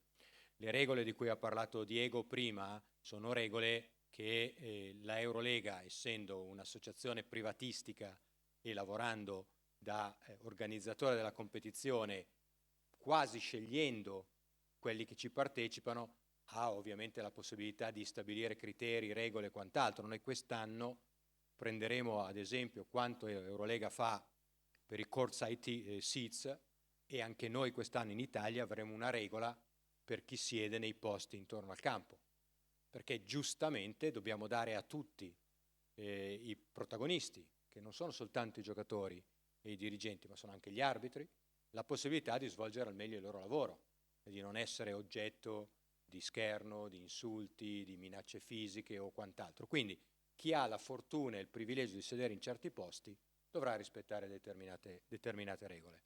E qui parte un po' la parte difficile, cioè noi Lega non siamo proprietari di nulla se non dell'organizzazione del campionato. Sono le 16 società che sono proprietarie della loro partita in casa, della gestione della sicurezza, dell'organizzazione e quant'altro. Ora, che cosa abbiamo in Italia? Tortona è un esempio assolutamente virtuoso. Cantù sta lavorando da tempo, sembra che anche il progetto del nuovo palasport di Cantù veda la luce nel corso del 2023. Brindisi, grazie ai Giochi del Mediterraneo, avrà la possibilità di lavorare su un palazzetto. C'è una nuova arena che nascerà per le Olimpiadi del 2026 a Milano, a Santa Giulia, 17.000 posti, gestito da un gruppo tedesco che nascerà per l'hockey su ghiaccio, Marshall ancora. L'hockey olimpico sarà nella nuova arena di Santa Giulia a Milano, ma dopo l'arena rimarrà e diventerà un polo di attrazione che farà concorrenza al Forum. Noi oggi in campionato italiano abbiamo il palazzo più capiente ed è il Mediolanum Forum di Milano, dove gioca l'Olimpia, che è un palazzo che ha quasi 30 anni e che nel corso di questi 30 anni non è quasi mai stato, come dire, sfidato da un'altra proposta concorrenziale che li portasse a migliorare l'experience. Ecco, quello che noi stiamo cercando di fare è cambiare un po' il linguaggio della Lega, cercare di riportare la gente all'interno dei palazzi, aiutare le società a entrare nell'ottica di offrire un qualcosa di più, oltre allo spettacolo che fa la pallacanestro in campo, far diventare un'esperienza memorabile perché la gente torni. Nello stesso tempo dobbiamo ampliare i confini di chi oggi segue la pallacanestro, andare a catturare quelli di cui Marshall diceva vogliono vedere gli highlight subito. Una cosa curiosa, io sono 2 anni che ho chiesto ai titolari dei diritti del campionato italiano se fosse possibile vendere il quarto, perché l'idea era quella di andare a intercettare coloro che sui social vedono magari immagini di una partita e dire vuoi vedere come sta finendo? Virtus Milano sono a pari punti a 5 minuti dalla fine, clicca qui e compralo, acquisto impulsivo, €1. Però le tecnologie di chi aveva i diritti prima e purtroppo anche di chi ha i diritti per i prossimi 3 anni non lo permettono ancora, ma sicuramente quella è una strada. Bisogna andare incontro ai gusti del pubblico e noi dobbiamo farlo sotto tutti i livelli. Piccola statistica, ho fatto i conti, la media di anzianità degli impianti delle squadre di Serie A è attorno ai 30 anni. Molti sono stati rinnovati dove per rinnovamento magari vuol dire hanno cambiato le luci, alcune, Brescia è stata completamente rifatta ovviamente, ci sono degli esempi, ma avere un impianto di 30 anni vuol dire avere un impianto spesso senza una palestra d'allenamento, senza una serie di cose per il pubblico, quindi già questo è un problema per una lega, oltre che ovviamente per le società. Ma un altro problema, l'hai già più o meno accennato, è che mentre EuroLeague come l'NBA sono private, possono fare una selezione e hanno uno standard medio di, non dico uguale perché c'è sempre ovviamente il Real Madrid, l'Armani, ma c'è anche appunto la Svel o altre squadre o il Monaco, questa cosa viene così diventa moltiplicata per 10 in una lega nazionale, non credo solo nel campionato italiano. Come si può fare per cercare di essere adeguati a tutte le diverse esperienze che un campionato nazionale offre? Beh, evidentemente il potere di attrazione ce l'hanno le grandi, e quindi il fatto di trovarsi a giocare sullo stesso terreno, nello stesso campionato di due corazzate, come sono oggi Armani Milano e Segafredo Bologna, è uno stimolo per tantissime realtà, e ancora una volta Derthona ne è un esempio. Sono arrivati in Serie A l'anno scorso, ma non per giocare per la salvezza, ma per essere competitivi. E ovviamente bisogna ammettere che la disponibilità di budget aiuta, ma poi c'è anche la creatività. C'è la creatività di squadre che hanno un budget 10 volte inferiore a quello delle grandi, che vincono la partita in campionato per una serie di circostanze, ma che evidentemente non hanno a che fare soltanto con la fortuna, ma hanno ovviamente anche a che fare con la bravura, la creatività, il momento e tanti altri fattori. Io gestisco la Lega e gestisco un campionato di 16 società, e queste 16 società sono tutte uguali per quanto riguarda il campionato, ma tutte e 16 hanno esigenze diverse e hanno necessità diverse. È come gestire un'assemblea di condominio, non so come dirti, chi ha più millesimi e meno millesimi, però alla fine la realtà è che da noi votano tutti insieme, una società, un voto. E l'interesse della stragrande maggioranza delle squadre di Serie A è il campionato domestico, che è quello che gli dà il sostentamento con la partita ogni settimana, una in casa, una in trasferta, e tutto questo ritmo che gli permette poi di arrivare a fine anno cercando di centrare i risultati che si sono preposti all'inizio, che sono magari una salvezza tranquilla, una conferma della categoria, una qualificazione alle finali di Coppa Italia, piuttosto che arrivare ai playoff, piuttosto che arrivare ai quarti, o magari arrivare a giocarsi lo scudetto. Questo chiaramente dipende dalla lista della potenzialità e dei desideri delle singole squadre. Dall'altra parte, come dicevo prima, le due squadre di Eurolega comportano che si raddoppiano da un certo punto di vista le problematiche di gestione, perché è evidente che una squadra che gioca in Eurolega gioca il doppio di partite di una che gioca solo il campionato, e che ha necessità di viaggi, ha necessità di adattare il calendario nazionale al calendario internazionale, così come quelli che giocano l'Eurocup, così come quelli che giocano la BCL o la FIBA Cup. Quindi l'obiettivo è quello di cercare di avere il più possibile una piattaforma comune, dove ci sia la consapevolezza da parte di tutti e 16 che il bene comune è il campionato italiano, e che quindi per il campionato italiano e per il bene del campionato italiano, che comunque ti serve per tutte le altre competizioni in cui lavori, bisogna fare dei sacrifici. A proposito di sacrifici, ma più che sacrifici forse piccoli passi indietro, per poter discutere meglio e farne tanti in avanti. Da presidente di una lega nazionale si è un po' schiacciati fra l'Eurolega e, diciamo, la federazione, le competizioni per nazionali. Ormai se ne discute da tanto tempo, sarà la prima cosa di cui Marshall Glickman sarà chiamato a rispondere dal pubblico di tutta Europa. Personalmente, per te, c'è una strada per trovare un'omogeneizzazione delle attività, dei programmi, per non avere Italia-Spagna nello stesso giorno di Armani-Virtus con lo stesso allenatore che dovrebbe fare 2 partite?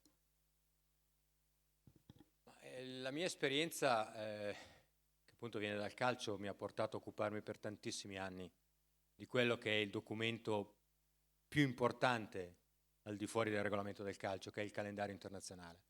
Il calendario internazionale è gestito dalla FIFA. La FIFA, ente mondiale, organizza quello che succede nelle 52 settimane di ogni anno. Le 52 settimane ne togli 4 per le vacanze, ne togli 4 per la preparazione, sono già 8 settimane in meno, arriviamo a 44 settimane. In queste 44 settimane ci devi mettere dentro le competizioni per squadre nazionali, le qualificazioni, ci devi mettere dentro le coppe europee, ci metti dentro le coppe nazionali, i campionati domestici, e quasi tutti giocano su 38 date, qualcosa del genere. Quindi a livello FIFA hai un ente regolatore, sceglie per primo, poi sceglie la Confederazione continentale, nel nostro caso la UEFA, sceglie le date delle competizioni europee, quello che avanza finisce alle leghe domestiche.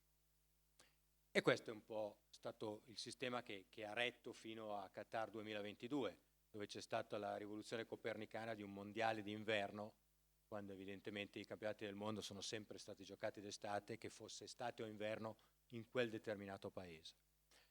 E la pallacanestro il tema è sempre lo stesso, le settimane sono sempre le stesse, l'anno solare è quello, il numero di competizioni qui è maggiore, perché c'è un'entità, chiamiamola governing body, che è FIBA e poi FIBA Europe, e c'è un'organizzazione privata che ha il legittimo diritto di organizzare le sue competizioni. La comunicabilità fra le due istituzioni forse non è stata al massimo negli ultimi anni, o non lo so. Da quando ci sono io c'è stata la pandemia, quindi non è che abbia molto da dire sull'esperienza, però non si può fare altro che dialogare. Dialogare insieme e lavorare. Io come presidente di una lega domestica ho la necessità di salvaguardare i weekend, che sono quello che a me serve per fare la competizione. Nello stesso tempo ho forse il 50% o il 40% delle mie squadre che giocano in Europa. Alcune giocano 4 partite, altre ne giocano 30.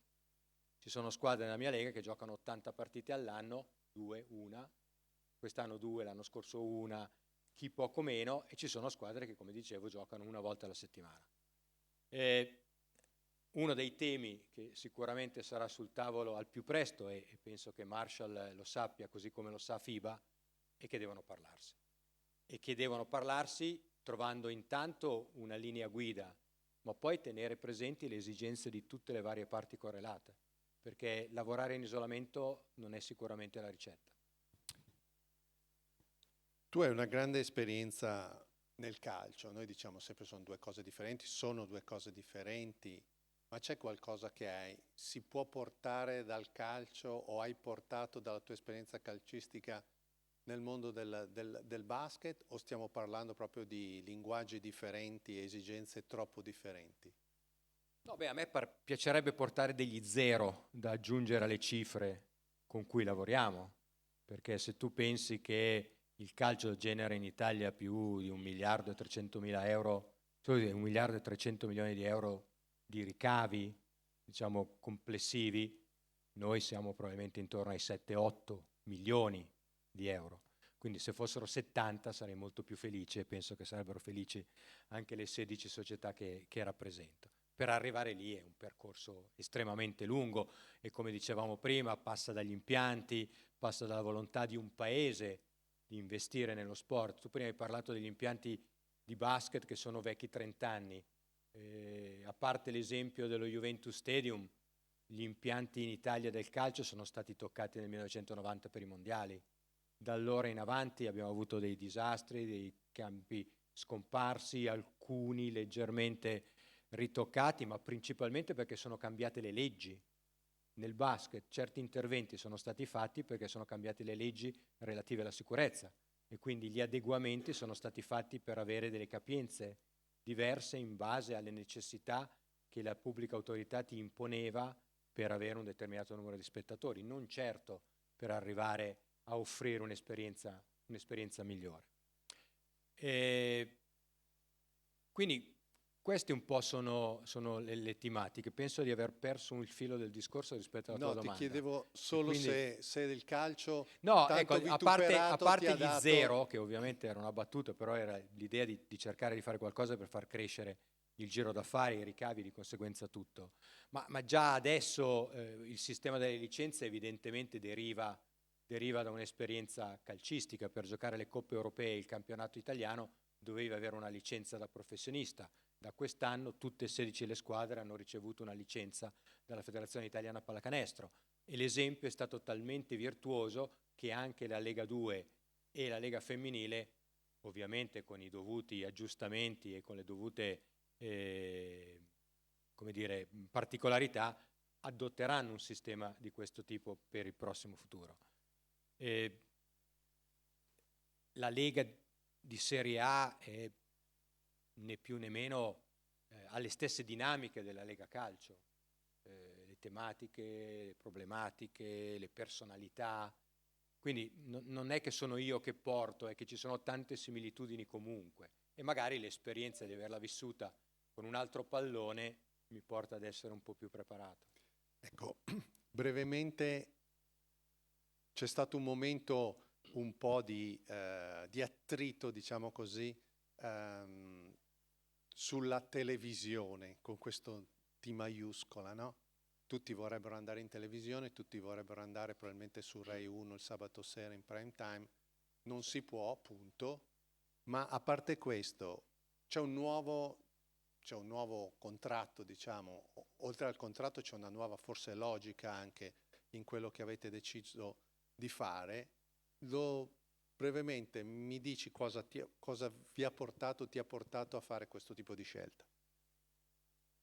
Beh, intanto Marshall è stato il primo a dire che la gestione dei diritti televisivi è morta e che bisogna pensare a un altro tipo di sfruttamento, il contenuto va sfruttato in un altro modo, il pubblico si aspetta cose diverse rispetto a quelle che abbiamo avuto. E evidentemente è una questione generazionale e di sviluppo tecnologico. Per quanto riguarda la nostra situazione, noi siamo riusciti a crescere dopo 2 anni di pandemia e arrivare a raddoppiare il valore dei nostri diritti. Certo, partiamo da numeri risibili, ma il fatto di fare più 100% è una cosa che dovrebbe, se non altro, far strabuzzare gli occhi e dire ma allora era possibile. E l'abbiamo fatto grazie alla competizione che si è creata nel settore, stiamo parlando dei diritti streaming, quello che ormai è diventata un'abitudine quotidiana, cosa che qualche anno fa erano le piattaforme emergenti. Una cosa che non si sa o che si tende a non considerare particolarmente è che noi, essendo uno sport professionistico, siamo soggetti alle regole del decreto Melandri, il che vuol dire che noi abbiamo una gestione centralizzata dei diritti del nostro campionato, e questo è chiarissimo, ma siamo obbligati a farli attraverso bando. E quindi non è che possiamo semplicemente scegliere chi ci aggrada come partner, dobbiamo lavorare su dei termini di grandissima trasparenza, sottoposti alla vigilanza delle authority, sia della concorrenza che delle comunicazioni in Italia, e dobbiamo lavorare solo su termini economici, numerici. E questo ci ha portato a fare questa scelta con il gruppo Eleven, che è appunto una piattaforma in streaming che esiste in Italia da qualche anno, che è credo in 11 paesi in Europa, che ha un differente peso a seconda del paese di cui stiamo parlando. Non so, in Belgio ad esempio Eleven trasmette il campionato di Serie A di calcio e in Italia trasmette la Lega Pro e tutta la pallacanestro, Eurolega, Eurocup, da quest'anno anche il campionato italiano e magari qualche altra competizione. È notizia di ieri che è stato raggiunto un accordo tra il gruppo Eleven, che ha acquistato tutti i diritti a pagamento, e il gruppo Discovery, ora Warner Bros. Discovery, che ha acquistato i diritti per trasmettere su Eurosport 2 partite per turno, più Final 8, playoff e quant'altro, quindi continuerà la tradizione di una partita al sabato e una alla domenica su Eurosport 2, all'interno del bouquet Sky, ma non solo, all'interno di Team Vision, all'interno di Amazon, all'interno di DAZN stessa, e quindi questa è un'altra cosa. E il discorso chiaro, che per la stragrande maggioranza degli italiani è Rai, ma che in realtà provocatoriamente io ho detto Facebook, nel senso che più chiaro di un accesso diretto consumer al business di una piattaforma come Facebook, open source, eccetera, non ci sarebbe. Ora, per tornare alla televisione tradizionale, il mercato ci ha detto che determinate emittenti non sono interessati al nostro prodotto. E il fatto di non essere interessati al nostro prodotto significa che il nostro prodotto porta dei riscontri, dei ricavi, dei numeri che non sono apprezzati da chi fa questo mestiere. Abbiamo comunque trovato, e lo annunceremo lunedì, un accordo con un emittente in chiaro che si dedicherà seriamente alla promozione della pallacanestro. Quindi il nostro campionato andrà, nonostante le cassandre che abbiamo sentito e letto, in chiaro su una rete del digitale terrestre, avrà un passaggio su una rete di quelle che sono nei primi 9 tasti del telecomando, e quindi dove ci sta Rai 2 o Rai 3 o Canale 5 o Italia 1. Evidentemente sarà un percorso di educazione, perché bisogna educare il tifoso, il consumatore ad andarla a cercare da un'altra parte, ma io sono sicuro che già nel corso del primo anno, ma che alla fine di questi 3 anni, i numeri ci daranno ragione. Chiudendo, ti chiedo soltanto, prima di ridare la parola a Mino e ringraziarti, 2 parole su Tortona. Tortona ha, come dire, fatto saltare tutti gli equilibri l'anno scorso, perché io mi ricordo che quando alla fine della stagione di A2 la promozione è stata vinta da Tortona e da Napoli, per motivi diversi, una grandissima città, una città piccola, una proprietà molto dedicata, un consorzio, una famiglia importante su Napoli, eccetera. Io mi ricordo che parlando con i miei collaboratori dicevo, loro hanno cambiato completamente la gerarchia e sarà estremamente challenging, estremamente più difficile per quelli che erano abituati a trovarsi con le neopromosse in una condizione di relativa tranquillità. Si sono trovati 2 squadre che per un certo periodo, Napoli era una squadra molto temuta, poi ha avuto un problema come capita spesso. Tortona è stato invece una costante che è andata a crescere durante la stagione, sia attraverso le Final 8 e poi nei playoff. Ed è stata di stimolo per tutti gli altri. Poi il sistema che noi abbiamo è quello che ogni anno 2 retrocedono e 2 vengono promosse. E può capitare per una miriade di motivi quasi a tutte le squadre che ci sono in Serie A. Però il fatto di avere a che fare con una proprietà determinata, con la grande voglia di ritornare quanto avuto al territorio, con la voglia di essere protagonisti nel tempo e non soltanto una meteora, ha sicuramente portato nuova linfa all'interno della Lega. In più, con l'investimento che era già stato previsto della cittadella dello sport, del nuovo palazzo, eccetera, il fatto di aver raggiunto la categoria, di aver addirittura raggiunto la possibilità di giocare nelle coppe europee, ma che è stato, diciamo, considerato più congruo farlo nel momento in cui la struttura, intesa nella sua totalità, infrastrutture comprese, sarà in grado di poterselo permettere, è sicuramente stato un grande stimolo per tutti. Perfetto, grazie Presidente. E ridiamo la parola a Mino per il finale. Grazie Luca.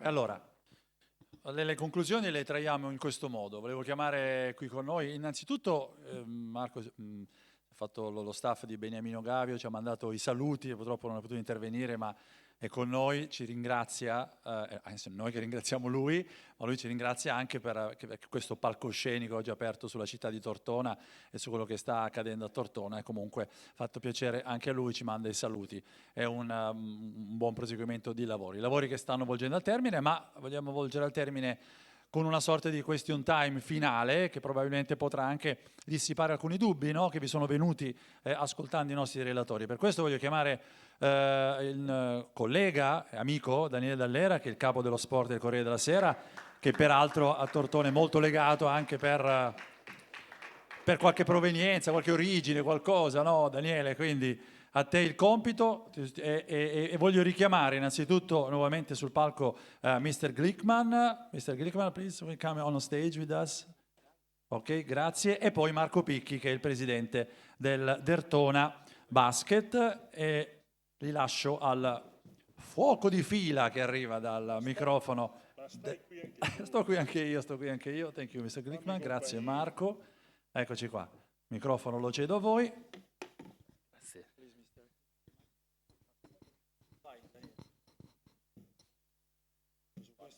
Buon pomeriggio a tutti, buonasera, buonanotte anche. E fatemi dire un grazie e un bravi. Grazie per avermi invitato, sono Daniele Dall'Era, il capo e responsabile dello sport del Corriere della Sera, ma soprattutto sono tortonese per i genitori, papà e mamma, papà di Paderna, mamma di Sarezzano, e qui sono cresciuto, ho passato gli anni più belli della mia infanzia, dell'adolescenza, i miei 2 metri e 3 centimetri inutili per il basket, talmente ero scarso. Bassani ne sa qualcosa perché abbiamo giocato insieme, non è che lui fosse stato molto più forte. però si ostina a giocare, ad allenare. Dicevo, grazie per avermi invitato, i convegni sono tanti, mi invitano spesso, io spesso rifiuto, però io oggi sono felicissimo di essere qui, non solo per Tortona, perché bravi, Andrea, bravo Andrea, bravo Luca, bravo Mino che ci ha preso per mano e ci ha portato in giro per questo percorso di alto livello. Questo è un convegno di alto livello e complimenti. Adesso io non so se rovinerò tutto con le mie domande e sono quindi felice di essere a Tortona, di essere qui a questo convegno. Tortona e Derthona, vedo Ramondino Picchi è qui, Gavio ci ha portato i saluti, mi avete fatto passare da tifoso una stagione bellissima, emozionante e quindi concedete anche il bis magari quest'anno. Domande e grazie anche per il racconto, Mr. Glickman. Noi abbiamo tanta fiducia, noi baschettari, appassionati di basket, abbiamo fiducia in lei nel suo nuovo incarico. Il racconto che ci ha fatto, il racconto di queste arene meravigliose, la sua esperienza, secondo me può fare solo del bene al basket europeo. Quindi abbiamo fiducia in lei, non tradisca noi baschettari, non tradisca il campionato italiano e ribadisco, il racconto che ha fatto è stato emozionante. Vi assicuro una cosa, che sono meravigliose quelle cattedrali, meravigliose dello sport, ma sicuramente nella cittadella dello sport di Tortona, più minuta, più piccola, dimensionata con i giusti rapporti alle esigenze e alle ambizioni di Tortona, si mangia sicuramente meglio che nelle cattedrali americane. La domanda, con la sua esperienza, io ho un consiglio, un po' l'ha già fatto nella sua relazione, io ho un consiglio a Tortona, al Derthona Basket, che ha una proprietà fortissima, ma ha soprattutto passione e ambizioni, ha sogni. Lei ha detto che nello sport è importante sognare. Ecco, tre mosse, 3 punti di forza, 3 consigli dalla sua esperienza a una realtà che sta crescendo. Don't lose your identity, right? I mean, there is, what I'm doing, it's easier. There's a tendency in these projects to cut and paste what's been done elsewhere. So the number one advice I would give you is not to do that. If you lose your local character, if you lose your identity, then you lose your authenticity. And authenticity would be number 2. Stay true and authentic to what makes this culture and what makes this community tick or go, what excites this community. And that's important. Arenas can adapt. I work with a lot of the big architectural firms that do arenas, and I'm not going to name names, but some of them take the last arena they did somewhere else, and they make some small refinements and sell it off as a new arena somewhere else. Don't do that. Make it your place. That's my best advice. Grazie. Ma oggi, Presidente Picchi, è stato il battesimo europeo del Derthona Basket. Noi dobbiamo sintetizzare, fare i titoli, fare le didascalie. È il battesimo europeo? Beh, quando abbiamo, grazie al lavoro sul campo di Marco e dei ragazzi, raggiunto i risultati che tu prima citavi, che ti hanno reso tifoso orgoglioso, tanto quanto noi, e abbiamo raggiunto il ranking per poter disputare una Coppa Europea. Per la prima volta ci siamo seduti a pensare quale sarebbe stata la strada migliore. Abbiamo ritenuto di non essere ancora pronti, però al tempo stesso abbiamo ribadito che la nostra ambizione è un giorno quella di giocare una Coppa Europea, e quindi è evidente che, siccome pensiamo ci sia della strada da fare, quest'oggi avere questi ospiti, sentire le loro esperienze, ascoltare i loro suggerimenti, è per noi mettere un occhio da una porta mezza aperta e mezza chiusa per guardare che cosa c'è oltre quella soglia, perché sicuramente viviamo di ambizioni, viviamo di sogni, e anche quello di una manifestazione europea è sempre stato un sogno della nostra proprietà e di tutta la nostra società.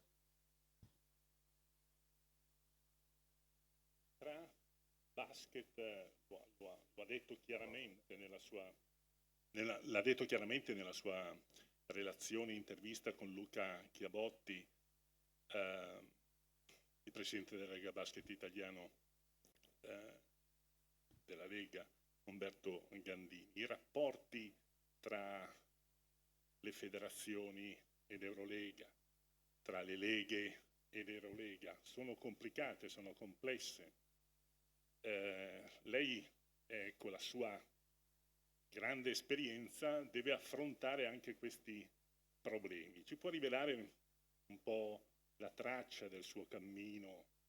Assumerà un diplomatico esperto per risolvere questi problemi, queste grane? Perché le tensioni, ecco, poi ci sono anche delle tensioni all'interno dell'Eurolega che devono essere come dire, sedate, queste battaglie interne, gruppi di 6 contro 5. Ci racconti un po' questo suo mondo?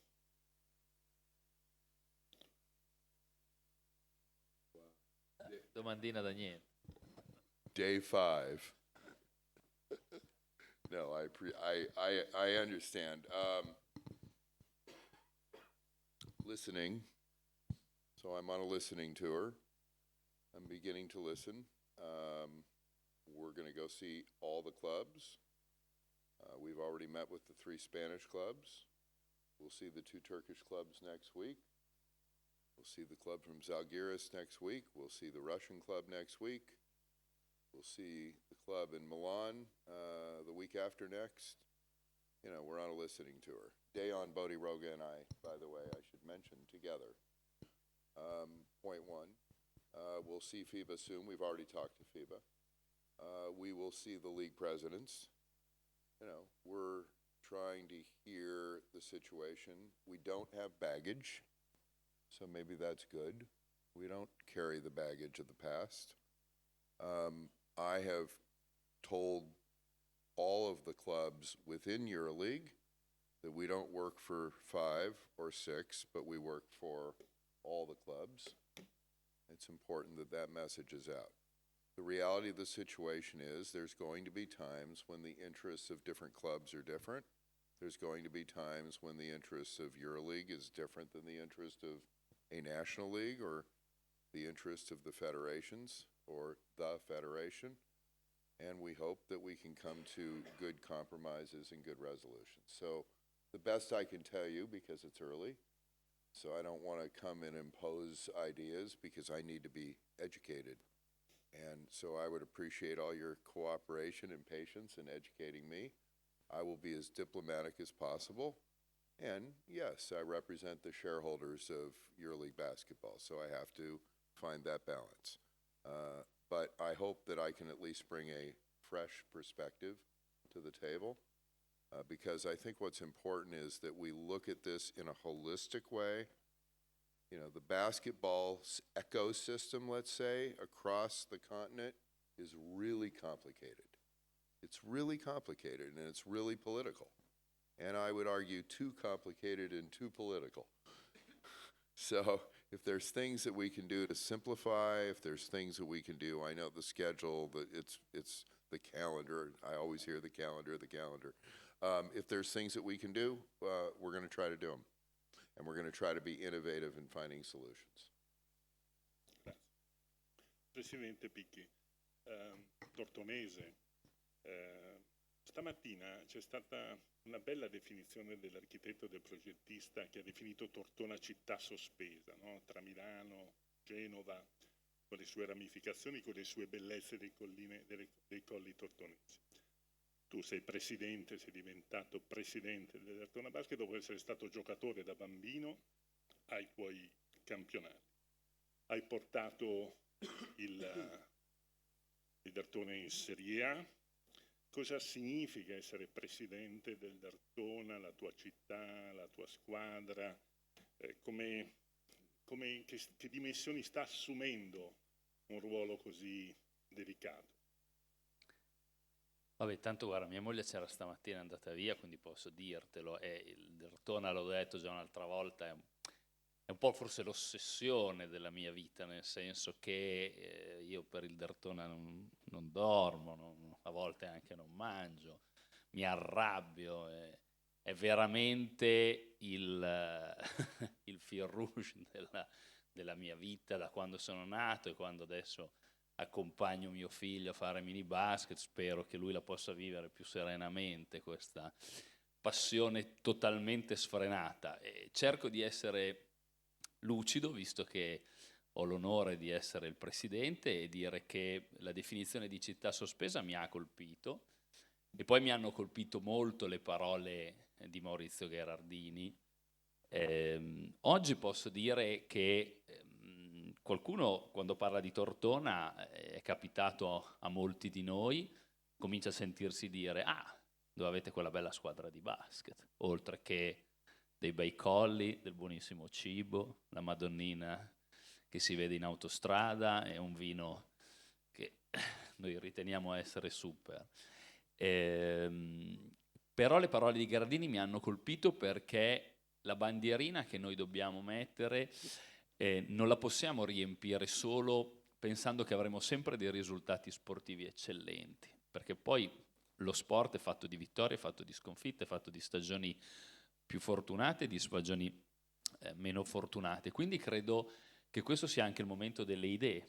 Cioè la famiglia Gavio ci regala ogni giorno delle opportunità. Io dico sempre con il mio amico Marco, comunque noi abbiamo una grande fortuna, una proprietà che non ci fa mancare niente, che ci dà molte opportunità, non per tutte le squadre in Italia è così.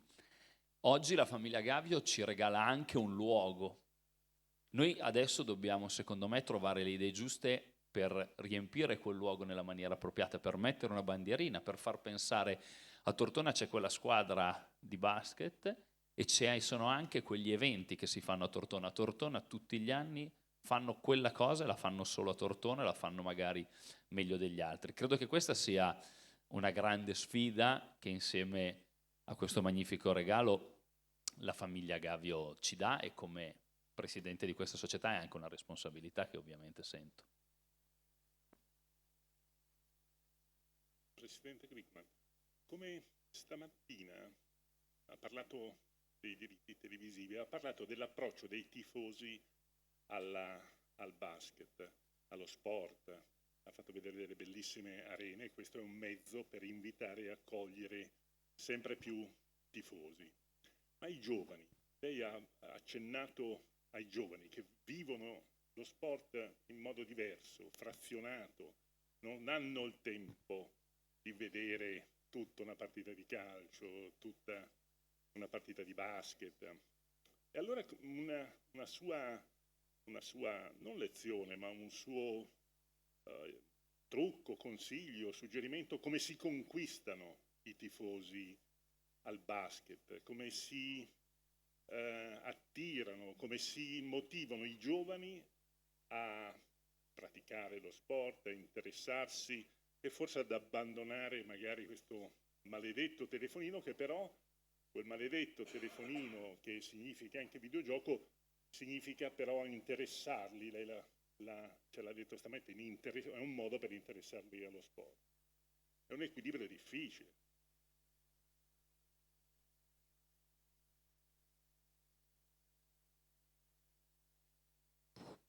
I don't think 21-year-olds are going to abandon their mobile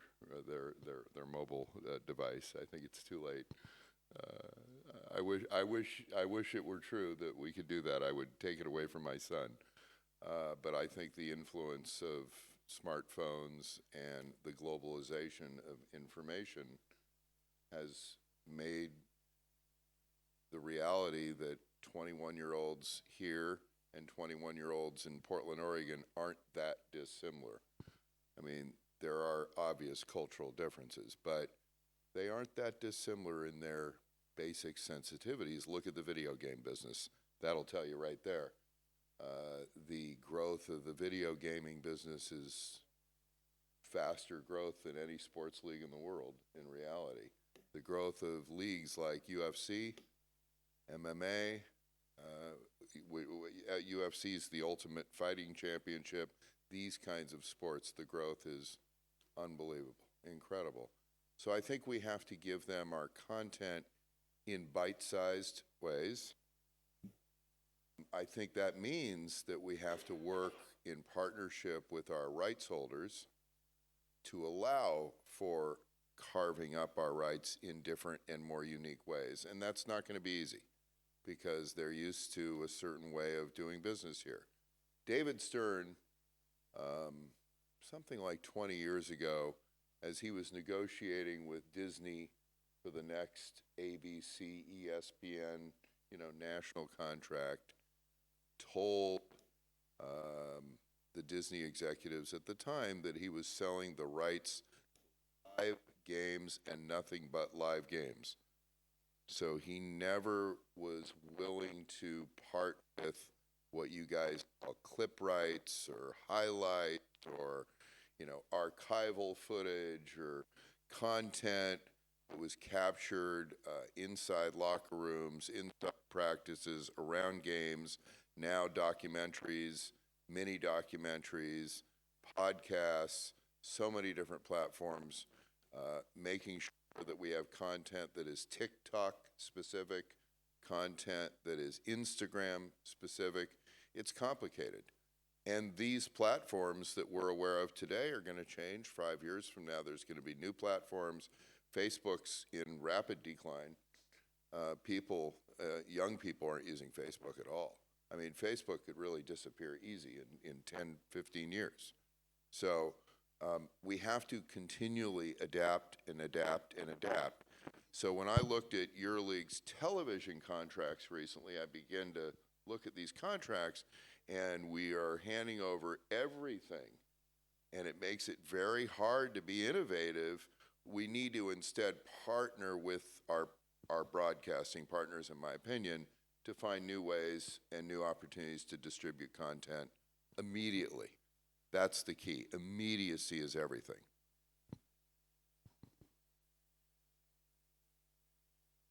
Per me, caro Mino, è l'ultima domanda che desidero fare al Presidente Picchi. Domani esce sul Foglio, l'ho letta prima, una bella intervista al tuo coach, al tuo allenatore Ramondino. Non l'ha ancora data al Corriere della Sera, però agli altri giornali, ma non a noi. Qual è la voglia europea? L'abbiamo capita. Oggi avete messo giù e avete svelato basi, programmi, piani, ma dopo essere stati finalisti in Coppa Italia l'anno scorso, essere stati semifinalisti nei playoff scudetto, adesso parte il campionato, no? Dal punto di vista competitivo, dove vuole arrivare questo Derthona Basket? Sì, Cosa ti sei messo in testa tu, i tuoi collaboratori, Ferenc, il tuo allenatore, lo staff, di regalare a Gavio, al presidente Gavio? Allora, i sogni sono sempre lì e quindi il sogno è quello di ripetere una stagione come la scorsa, però io penso invece che nello sport ci siano dei valori indiscussi e uno di questi è quello di riuscire per molto tempo a rimanere ad alti livelli. Sappiamo bene che nello sport un exploit si può anche fare, magari per una serie di combinazioni, ma pochi atleti, poche squadre riescono a rimanere al vertice, ai livelli più alti per molto tempo. E secondo me la sfida che noi oggi abbiamo davanti è questa. Mi piacerebbe ritrovarci fra un anno all'inizio del campionato 23-24, pensando che finalmente si aprono le porte della nostra casa e tornare dopo 10 anni a giocare a Tortona, e pensando quello del 21-22 non è stato un exploit, ma il Derthona ha saputo riconfermarsi ad alto livello. Io penso che il nostro campionato, lo ha detto il presidente Gandini prima, abbia 2 step. Qualificarsi alle finali di Coppa Italia è un primo step molto importante, significa arrivare a metà campionato in una posizione di classifica medio-alta, e qualificarsi ai playoff, partecipare ai playoff è il secondo step. Se noi parteciperemo alle prossime Final 8, ai prossimi playoff, credo che noi dovremo essere soddisfatti, soprattutto perché è di 2 giorni fa l'articolo, credo forse di EuroHoops, che dà alla Lega italiana il 3° posto tra le leghe più competitive in Europa, scalando una posizione. Penso che sia indubbio, non lo dice Marco Picchi con tutto il rispetto, ma lo ha detto coach Messina all'inizio della stagione, che il livello della Lega italiana si è decisamente alzato. Avere 2 squadre, 2 team di EuroLeague anziché uno non è la stessa cosa. Ci sono dietro queste squadre, secondo me, almeno 5 o 6 team. C'è in sala il general manager di uno di questi, di una squadra importantissima come Brescia, che l'anno scorso ha fatto un lavoro straordinario e che parte per ripetersi, Venezia, Reggio Emilia, Sassari. Credo che sia un campionato molto difficile, di alto livello. Noi abbiamo l'ambizione di rimanere tra i club che vogliono giocare i momenti della stagione importanti. Devo dirti che l'anno scorso per Pesaro, per noi le Final 8 sono state un ricordo magnifico. Pensa che per la prima volta, Daniele, io ti svelo un segreto, prima dell'inizio di ogni partita guardo quanti tifosi, che sia in casa che sia in trasferta, quante persone di Tortona ci sono. L'anno scorso, prima della finale di Pesaro, è stato l'unico caso in cui il giorno dopo, nei giorni successivi, ho incontrato persone dirmi che erano a Pesaro ed erano talmente tanti che io non li avevo visti, non ero riuscito ad identificarli. Le Final 8 sono una grande manifestazione, siamo ritornati a farla in presenza, noi abbiamo la voglia e l'ambizione di tornare a giocarla, come poi anche i playoff, che sono sia per le competizioni europee che per quelle italiane il culmine della stagione sportiva. Quindi io penso che noi abbiamo il dovere di provare a essere ancora lì. Io farei un bel applauso. Grazie.